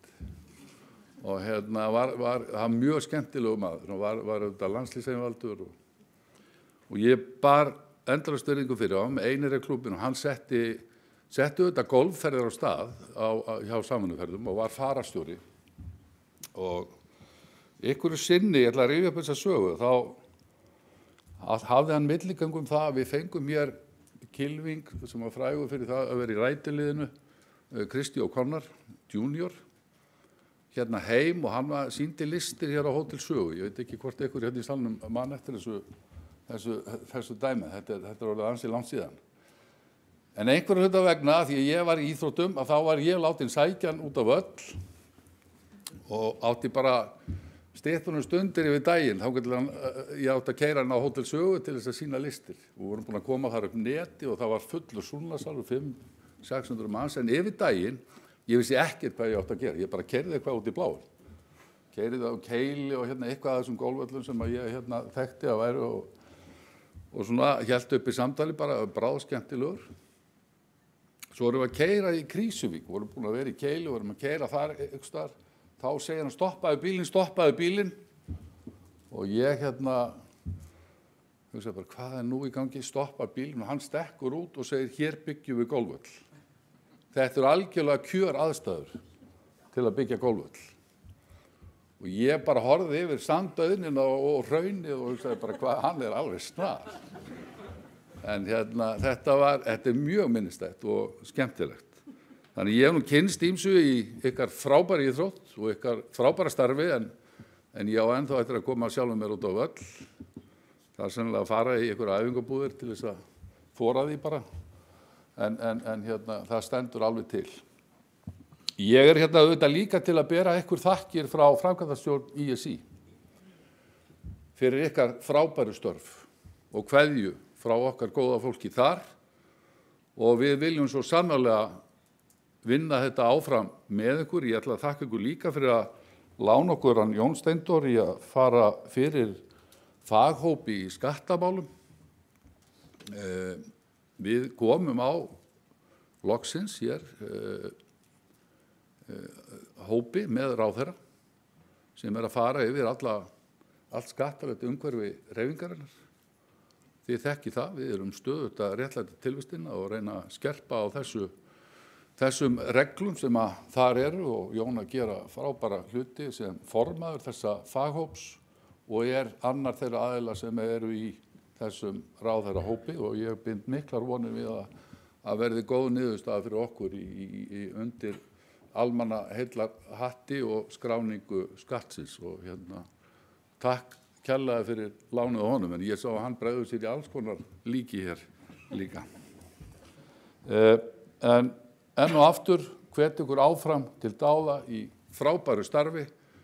Við skulum alltaf hafa í huga sjálfboðaliðan, verja það, vera sameinuð í okkar samtali og baráttu, hvort sem það eru mannvirki eða aðbúnaður, en fyrst og fremst í forvörnum og lýðheilsu þjóðinni til heilla.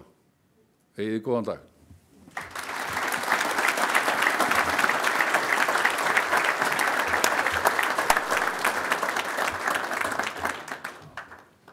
Við þökkum Willum hans orð og þá næst komið að því að leggja fram rekstraráætlun fyrir næsta ár.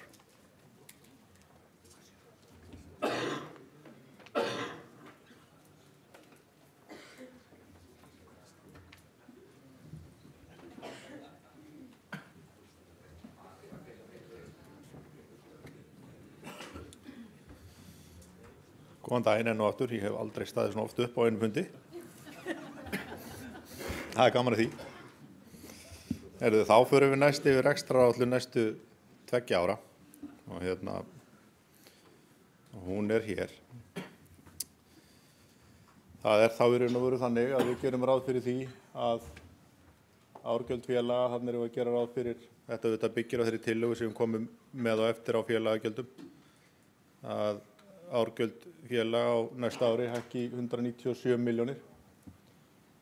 Við erum að gera ráð fyrir hóflegri fjölgun félagsmanna og svo í raun og veru þessari hækkun á félagagjaldinu sömuleiðis. Og að þessi þróun þá í raun og veru haldi áfram árið á eftir. Við erum að gera ráð fyrir að styrkjur og framlög,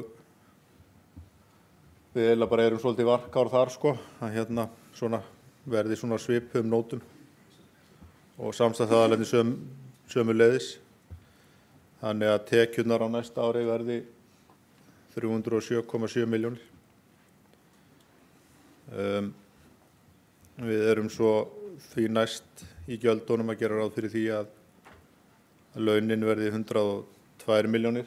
Við kannski sjáum hlutföllin þarna, sko launahlutfallið okkar hefur verið að dansa svona í kringum 33–34% almennt undan farin ár, þannig að við erum að gera ráð fyrir að fara aftur í það horf. Skrifstofu og stjórnunarkostnaður verði svona á svipuðum slóðum og verið hefur. Útgáfa markaðs- og kynningamál sömuleiðis.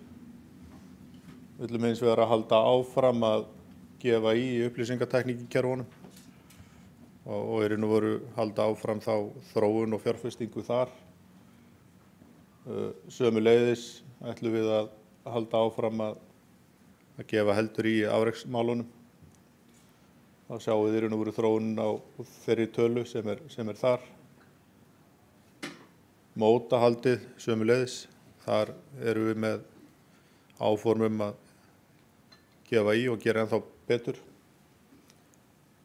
Og svo erum við með þessa neðstu liði, erlendu samskiptin, lýðheilsu og umhverfismál og annan rekstrakostnað sem við gerum ráð fyrir að verði svona á svipuðum slóðum. En við svo sem sáum vel í gær hvað alþjóðlegt samstarf er okkur gagnlegt með tveim mjög góðum fyrirlesturum. Og þá erum við að gera ráð fyrir því sem sagt að afkoman verði réttu megin við núllið fyrir fjármagnsliði og í fjármagnsliðunum er ég og við öll berum þá von í brjósti að vexti fara nú að lækka. Þannig að niðurstaðan verði svona neðst svona 4,5 til 5 milljónir með eitthvað slíkt. Ég hef svo sem aðeins rætt sundurliðinarnar sem slíkar, hvar í raun og veru er gert ráð fyrir því að verði gefið í og hvar tekjurnar liggja. Við erum aðeins varkár í afrekssjóðnum. Það er svona kannski tala sem er svolítið óræðin sko. Eða þú veist að það er pínlítið erfitt að gera ráð fyrir hvar hún liggur, en við erum nokkuð öruggum að hún geti legið þarna á þessum slóðum. Og svo sjáum við þarna í upplýsingakerfunum, þar ætlum við að halda áfram að fjárfesta í, við höldum áfram með ágætis þróunarkostnað og erum þarna með kostnað í Goldbox og erum aðeins að gefa í vallarmati og slíkt. Það er markmið sem að koma fram í stefnunni. Afreksmálin sömuleiðis erum við að gera ráð fyrir að fari upp á við. Við höldum áfram að vera metnaðarfullt ef við sendum lið á stórmót eða einstaklinga á stórmót og svo framvegis. Og sömuleiðis í móthaldinu erum við að gera ráð fyrir því að við gefum töluvert í og gerum umgjörðina ennþá betur en verið hefur. Það haldi frábært Íslandsmót í Höggleik í sumar og við viljum halda áfram að byggja ofan á því góða starfi sem þar var unnið.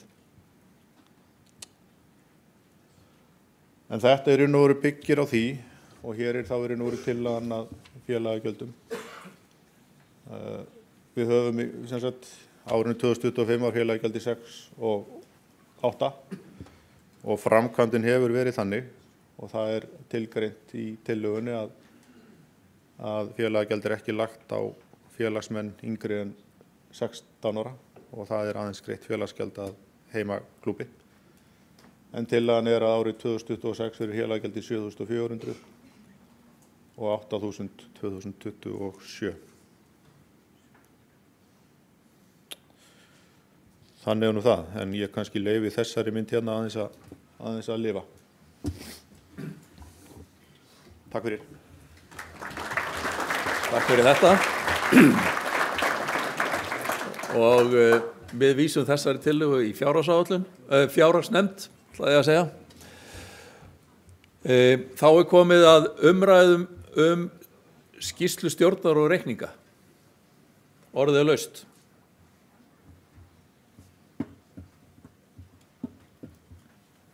Margar hendur á lofti, ég vandrar, nei.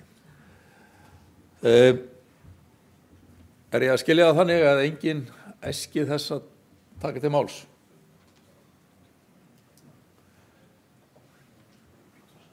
Þá er það bara einfaldlega þannig að umræðum er lokið og ég ber reikningana upp.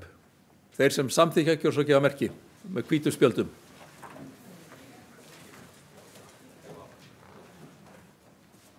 Takk fyrir. Einhver á móti? Samþykkt samhljóða.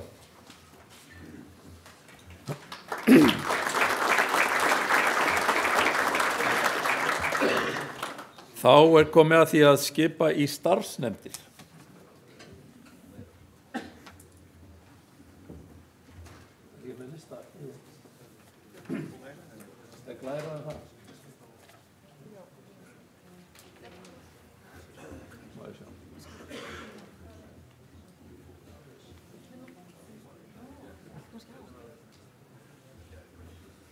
Það er tillaga að Hjördís Björnsdóttir verði formaður allsherjarnefndar þegar hún starfar hér á eftir, sú nefnd. Karen Sævarsdóttir farið með mótanefndina, Jón S. Árnason með fjárhagsnefndina og Ragnar Baldursson með afreksnefndina. En síðan er öllu frjálst að taka þátt þegar að þau leiða nefndirnar. Allir sammála þessu tillögu ljómandi. Takk fyrir það. Þá það liggja engar aðrar tillögur fyrir. Það er tillögur sem höfðu borið stjórn, þær voru dregnar tilbaka. Þannig er sú staða. Þannig að þá erum við komin í mótaskrána. Og Karen Sævarsdóttir ætlar að koma og fjalla mótaskrána.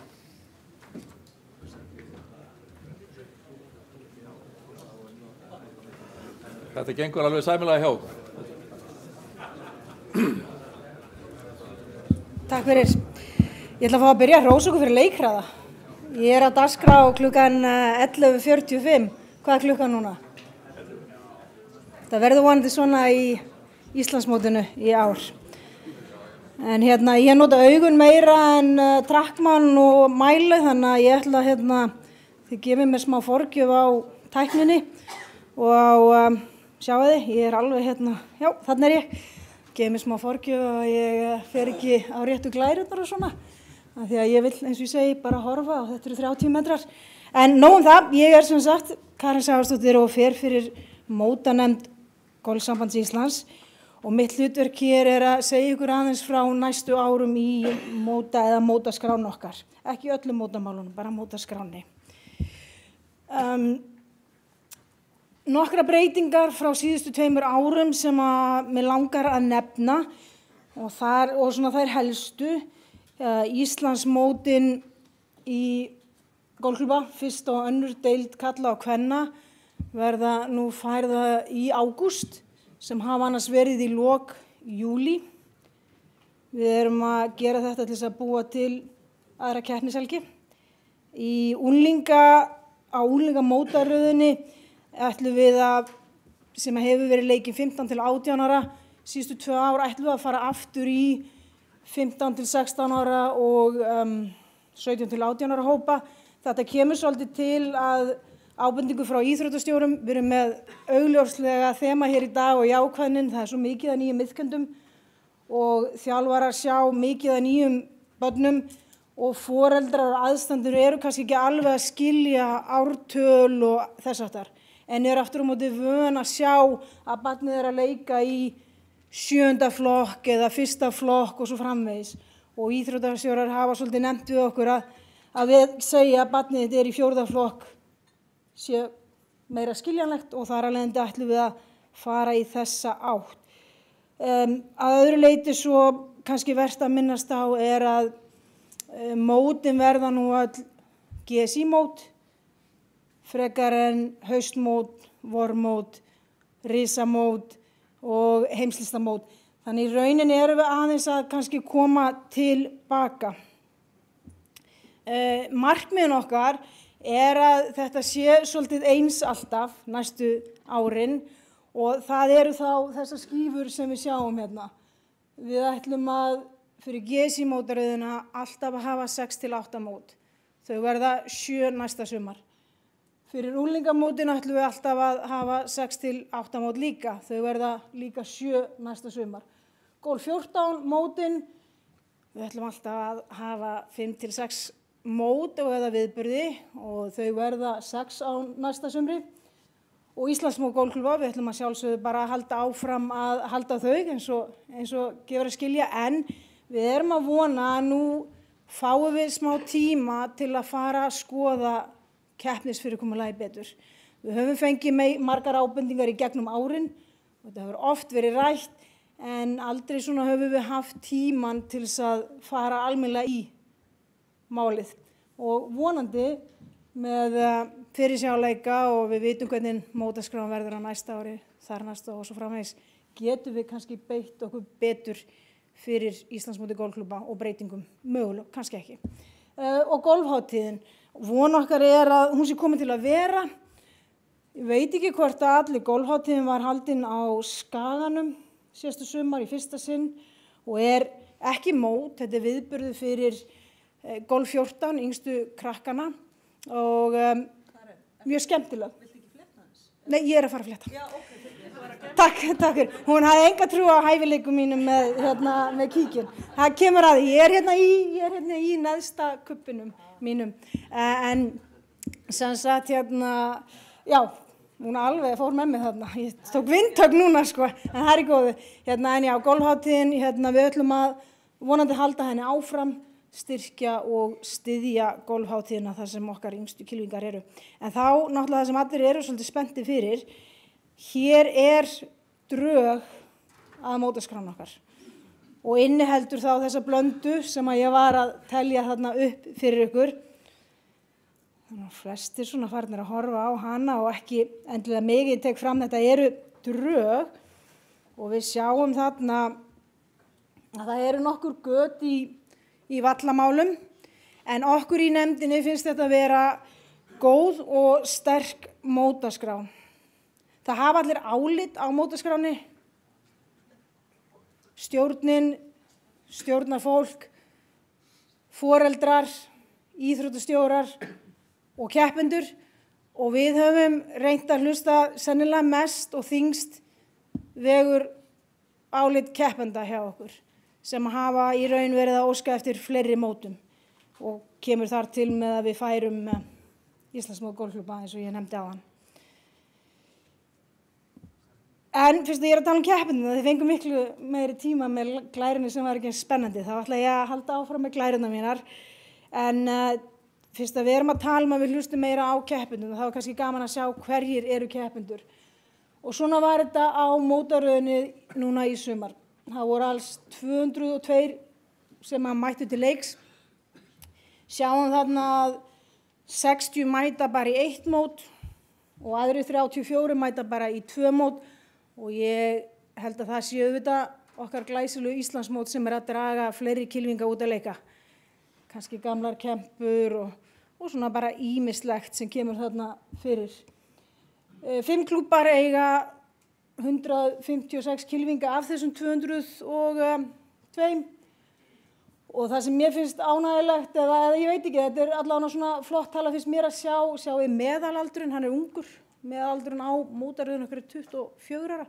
Mér finnst það, ég held að stelpurnar dragi það svolítið niður, en mér finnst það skemmtilega svona tölfræði og sjáum hérna náttúrulega aldursdreifinguna 15 til 30 ára svolítið mótaröðin. Þeirra bestu. þá skulum við kíkja á mótar unglinga. Þar voru 117 sem tóku þátt og þetta sennilega hópur sem duglegastur að keppa. Ég ætla að sjá hvað ég get hérna í tækninni. Sjáu þið hérna stærsta súlan á mótaröðinni 1 mót, en stærsta súlan hjá 15 til 18 ára eru öll mót. Það eru þarna 37 sem að mæta í öll mótin og svona dreifingin kannski meiri. Ég verð að fá, að því að við erum svo jákvæð hérna, reyndar sjáu þið þarna, þetta kemur 75% kylfingar koma úr 5 golfklúbbum, en að því við erum á jáin í dag þá, og sorry strákar, en sjáu þið 16 ára þátttakendurna, það eru 18 drengir og 18 stelpur, mér finnst það geggjað. Sorry strákar. Og líka 18 ára stúlkur, þar eru við með 11 stúlkur og 16 drengi. Og þetta eru alveg geggjaðar tölur og allavega í keppni, þá vonandi höldum við áfram að sjá svona þróun.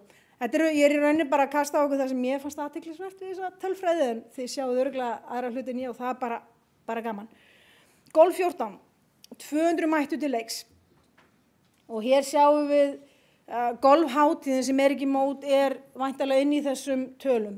Við sjáum að það 70 og við ætlum að bara horfa á 200 því að vonandi eftir 1 ár eða 2 ár þegar ég tala við ykkur aftur verður þetta 300 og 400 því þarna viljum við safna kylfingum inn. 71 tekur þátt í einu móti.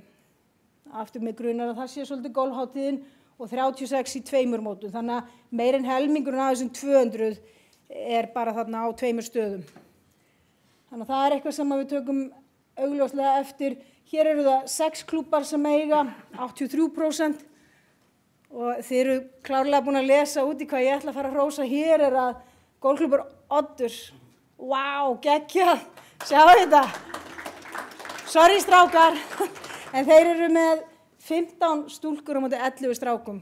Oddur, þið verða að finna fleiri stráka upp með þetta, en mér finnst þetta mjög skemmtilegt og örugglega ykkur líka. Þetta ekkert á móti neinum strákum, þetta bara skemmtilegt. Þetta það sem við þurfum í golfi, ekki satt. Og það búið að náttúrulega hafa fyrir þessu, það ekki. Ekkert búið að heyrast í mér.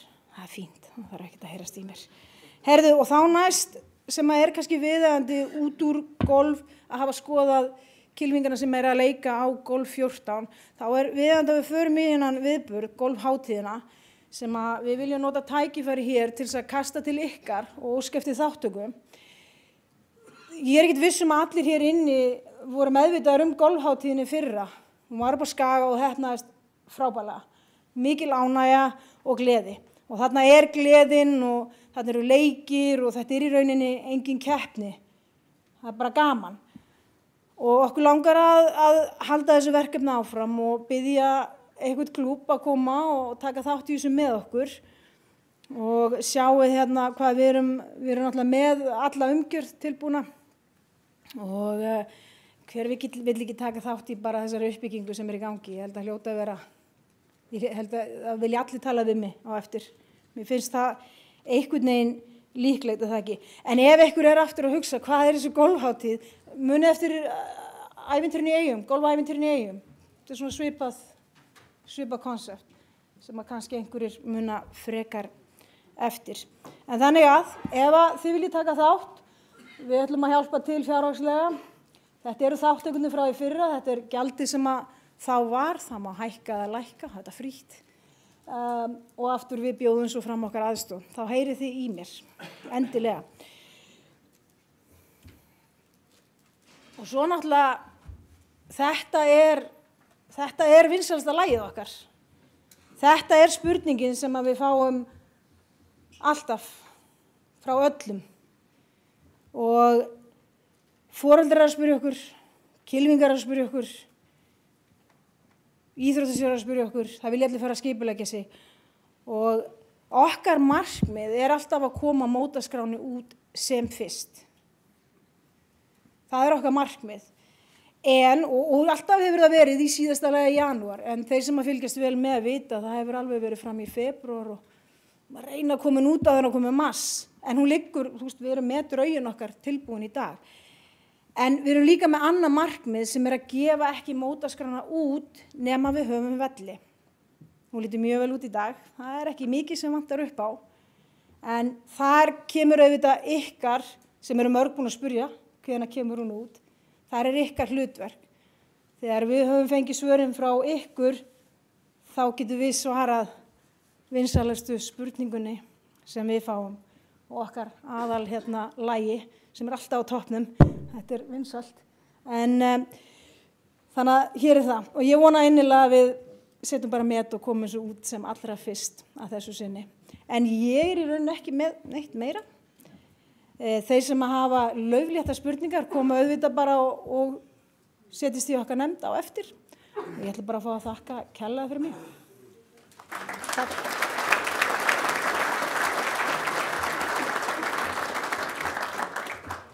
Þökkum þessa yfirferð og vísum þessari tillögu til mótanefndar.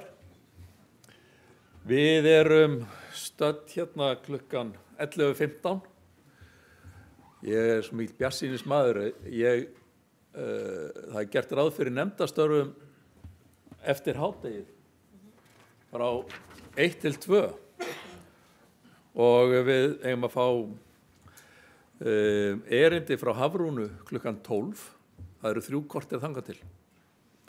Erum við ekki bara að setja nefndastörfin í gang, klára þau fyrir erindi Hafrúnar, þið sjáið spjöldin á veggjónum, hvar nefndirnar starfa og hvar allsherjarnefndin í hliðarsalnum, eða ekki, eins og í gær. Og þannig að við hefjum nefndastörf og þau standa til 12. Ef að eitthvað stendur út af, þá tökum við vinnu aftur klukkan 1 í smá tíma eins og þarf, en að öllu óbreyttu miðað við það hvað þið spilir hratt, að þá verða nefndastörfin búin fyrir 12. En við tökum stöðuna í hádeginu. Gerum hlé á þingstörfum til 12 og nefndastörf í gang.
Hefjum þingstörf núna eftir 1 mínútu. Það stutt erindi hjá Hafrúnu í korter og síðan matur. Allir inn í sal og setjast.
Jæja, erum við ekki að koma ró á salinn?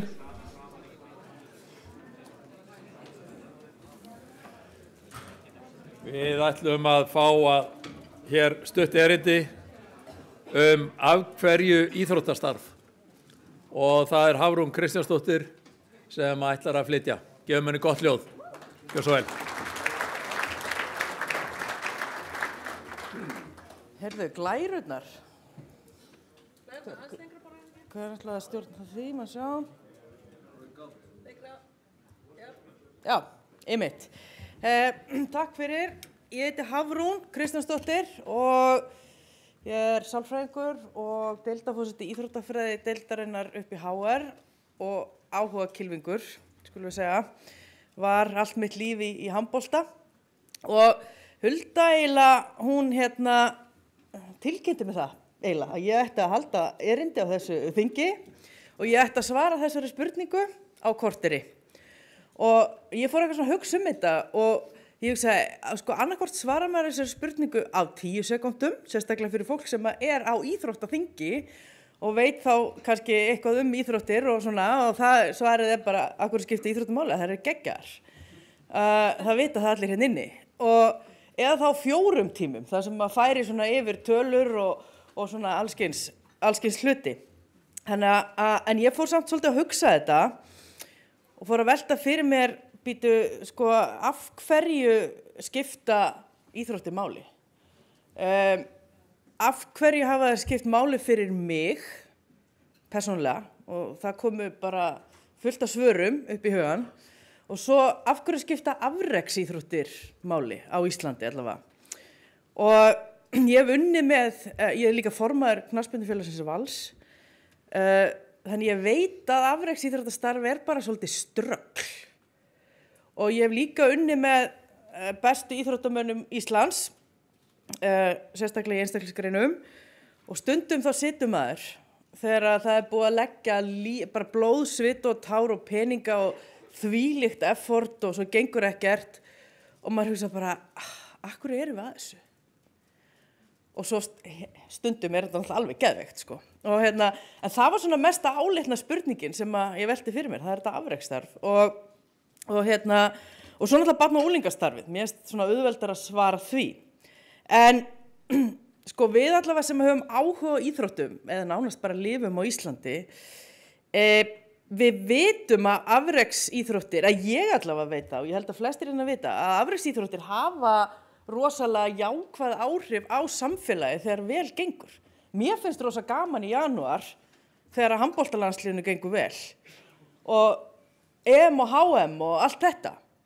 Og ég hef samt alveg velt fyrir mér, þetta bara ég? Þú veist að ég hef gaman í íþróttum og svona íþróttabuff og þá ég í meira stuði þegar þetta Viðar Halldórsson, félagi minn, prófessor í félagsfræði, hann eiginlega gerði rannsókn á þessu.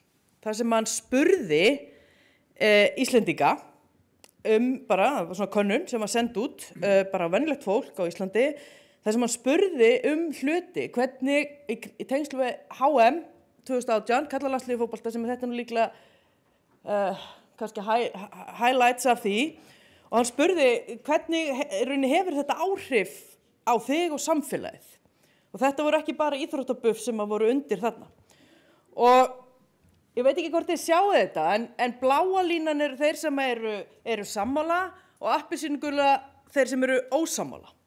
Og hann spurði bara í tengslu við HM 2018, eitthvað svona, Íslendingar eru hjálpsamari þegar þetta er í gangi. Herru, 35% sammála því. Íslendingar eru vingjalleri á meðan að þessi stendur. 55% sammála því. Íslendingar sýna meiri samkennd, 65% sammála því. Íslendingar eru bara almennt glaðari, 75% sammála því. Svo náttúrulega finn ég fyrir meiri streitu, þannig að íþróttir búa til streitu svolítið þegar maður er að horfa. Nei, það voru bara 17 sem voru sammála því og 50% ósammála. Ég persónulega finn meira sjálfstraust, 17% sammála því, 30% ekki. Ég gleymi daglegum áhyggjum, 27% sammála því. Samband mitt við aðra er betra, 29%. Bara lífið er betra, 39%. Þetta eykur velsæld mína, 43%. Mér finnst ég tilheyra samfélagi, 60%. Og ég finn fyrir þjóðarstolti, 70%. Ég get sagt ykkur það er ekki til nein sálfræðimeðferð sem er sett yfir á heila þjóð sem myndi skila svona niðurstöðu, ekki neitt. Og þannig að verst er bara getum ekki alveg stýrt í hvenær við komumst inn og hvenær er gaman. Þannig að þetta, bara það að okkur gengur vel í afreksíþróttum, svona sérstaklega vel, það hefur alveg geysilega jákvæð áhrif á samfélagið. Og ef við getum gert þetta aðeins oftar, þá erum við held ég í góðum málum. Mikið var leikur á morgun í þessu. Þannig að afreksíþróttir hafa líklega meiri, eða þegar vel gengur allavega, meiri jákvæð áhrif á samfélag okkar heldur en nokkuð annað. Og það var svona svar sem ég hafði ekki alveg farið í gegnum sjálf. Nú svo þekkjum við held ég forvarnagildið og það er algjörlega óumdeilt hvernig það er. Barna- og unglingastarfið, hversu ofboðslega miklu máli það skiptir.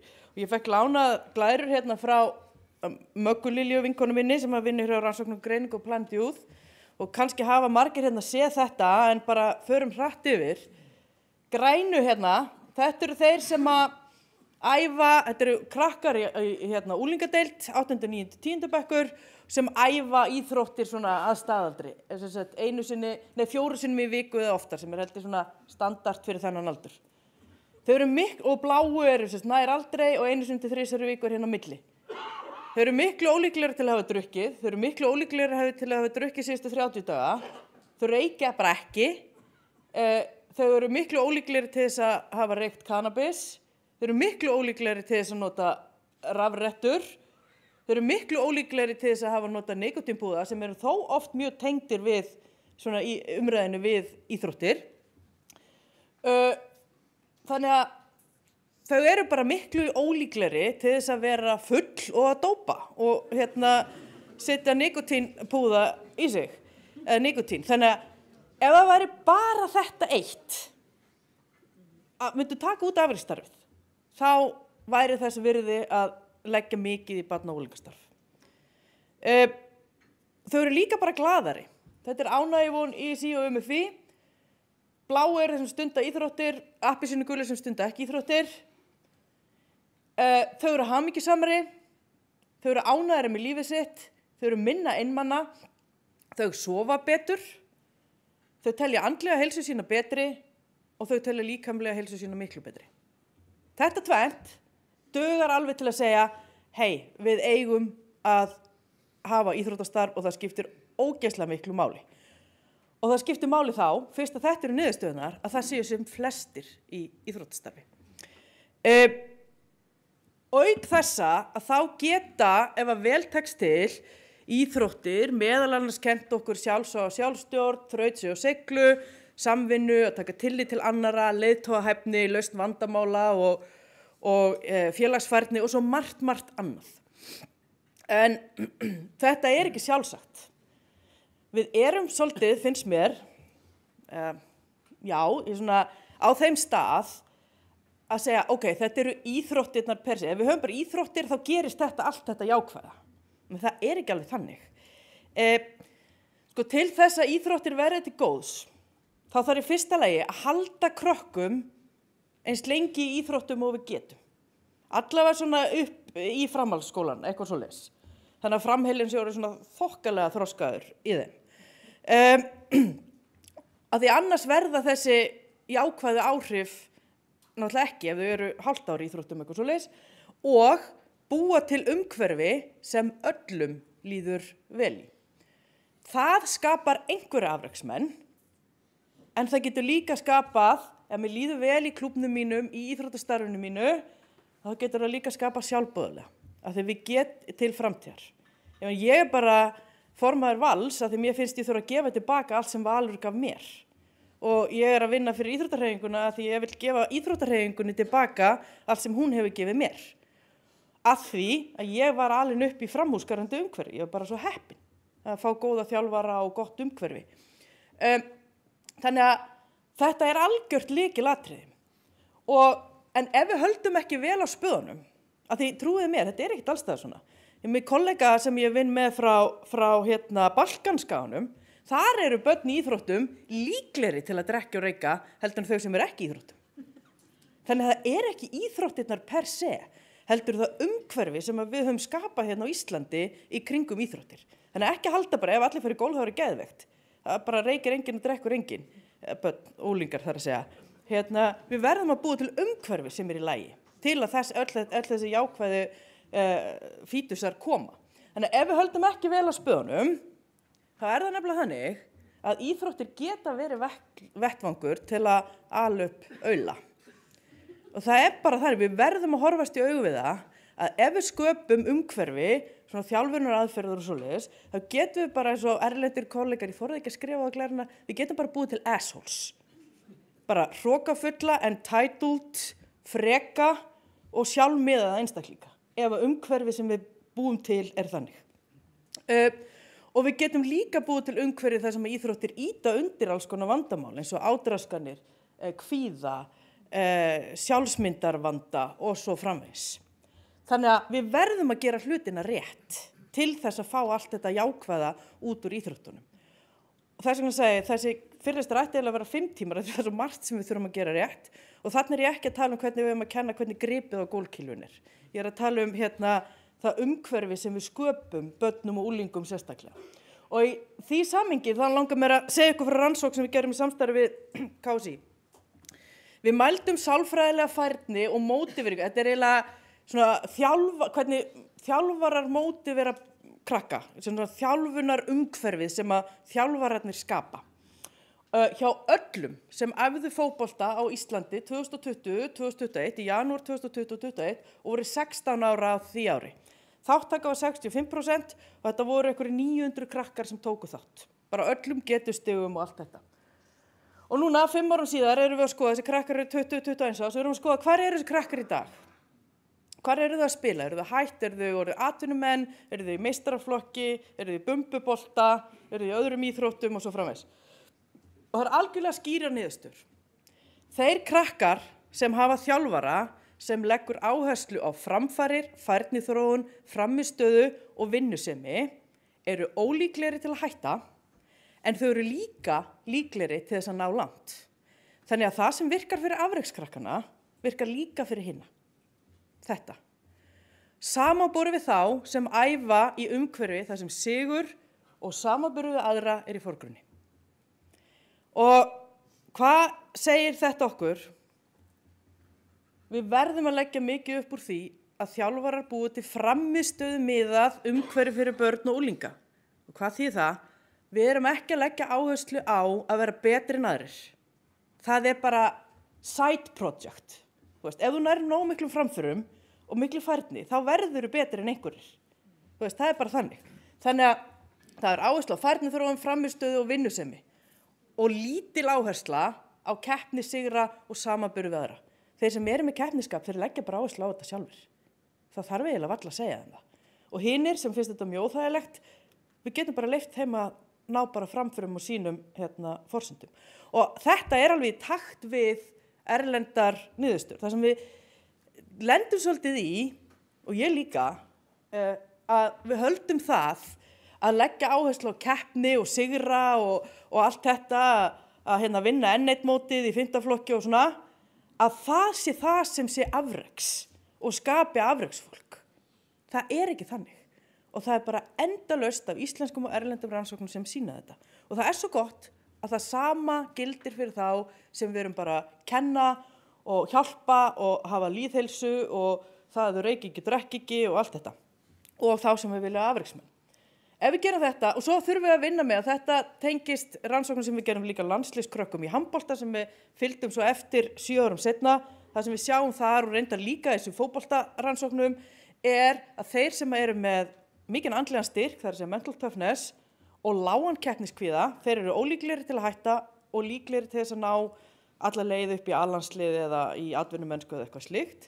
Og akkurat öfugt, og þarna voru bara landsliðskrakkar undir, þau eru efnileg fyrirfram, að þá þeir sem eru með mikinn keppniskvíða, þeir hætta. Þannig að við þurfum að vinna með þetta. En ef við gerum þetta, þá getum við aukið líkurnar á að efnilegi krakkar og allir krakkar haldi lengur áfram iðkun og þannig fáum við allt þetta jákvæða út úr íþróttunum og að fleiri efnilegir nái að spila á herraleveli, þannig að við verðum svolítið glaðari með lífið okkar í janúar þegar handboltalandslið spilar og fótboltinn og þegar við komumst í eitthvað glæsilegt glæsilega niðurstöður í golfi og horfum á það í sjónvarpinu, einhvern flottan íslenskan og að iðkendum almennt líði betur og heilbrigðari. Og ef að þetta ekki það sem að íþróttastarf snýst hvað snýst það þá? Ég varð einhvern tímann Íslandsmeistari og bikarmeistari, það ekki það sem stendur upp úr í ferlinu. Og ég spurði sjálfa mig líka, hvað var það sem að skipti þig mestu máli? Hvað var það sem skipti þig mestu máli?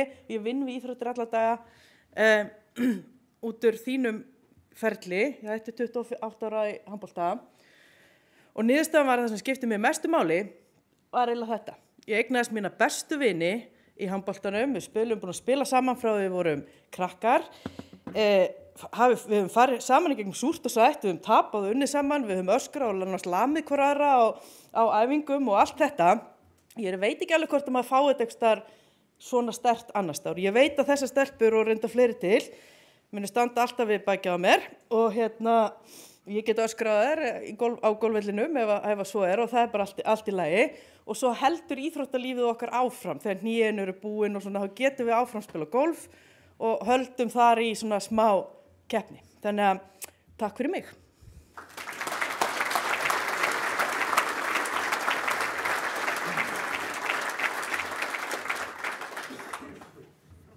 Við þakkum Hafrúnu kærlega fyrir hennar orð.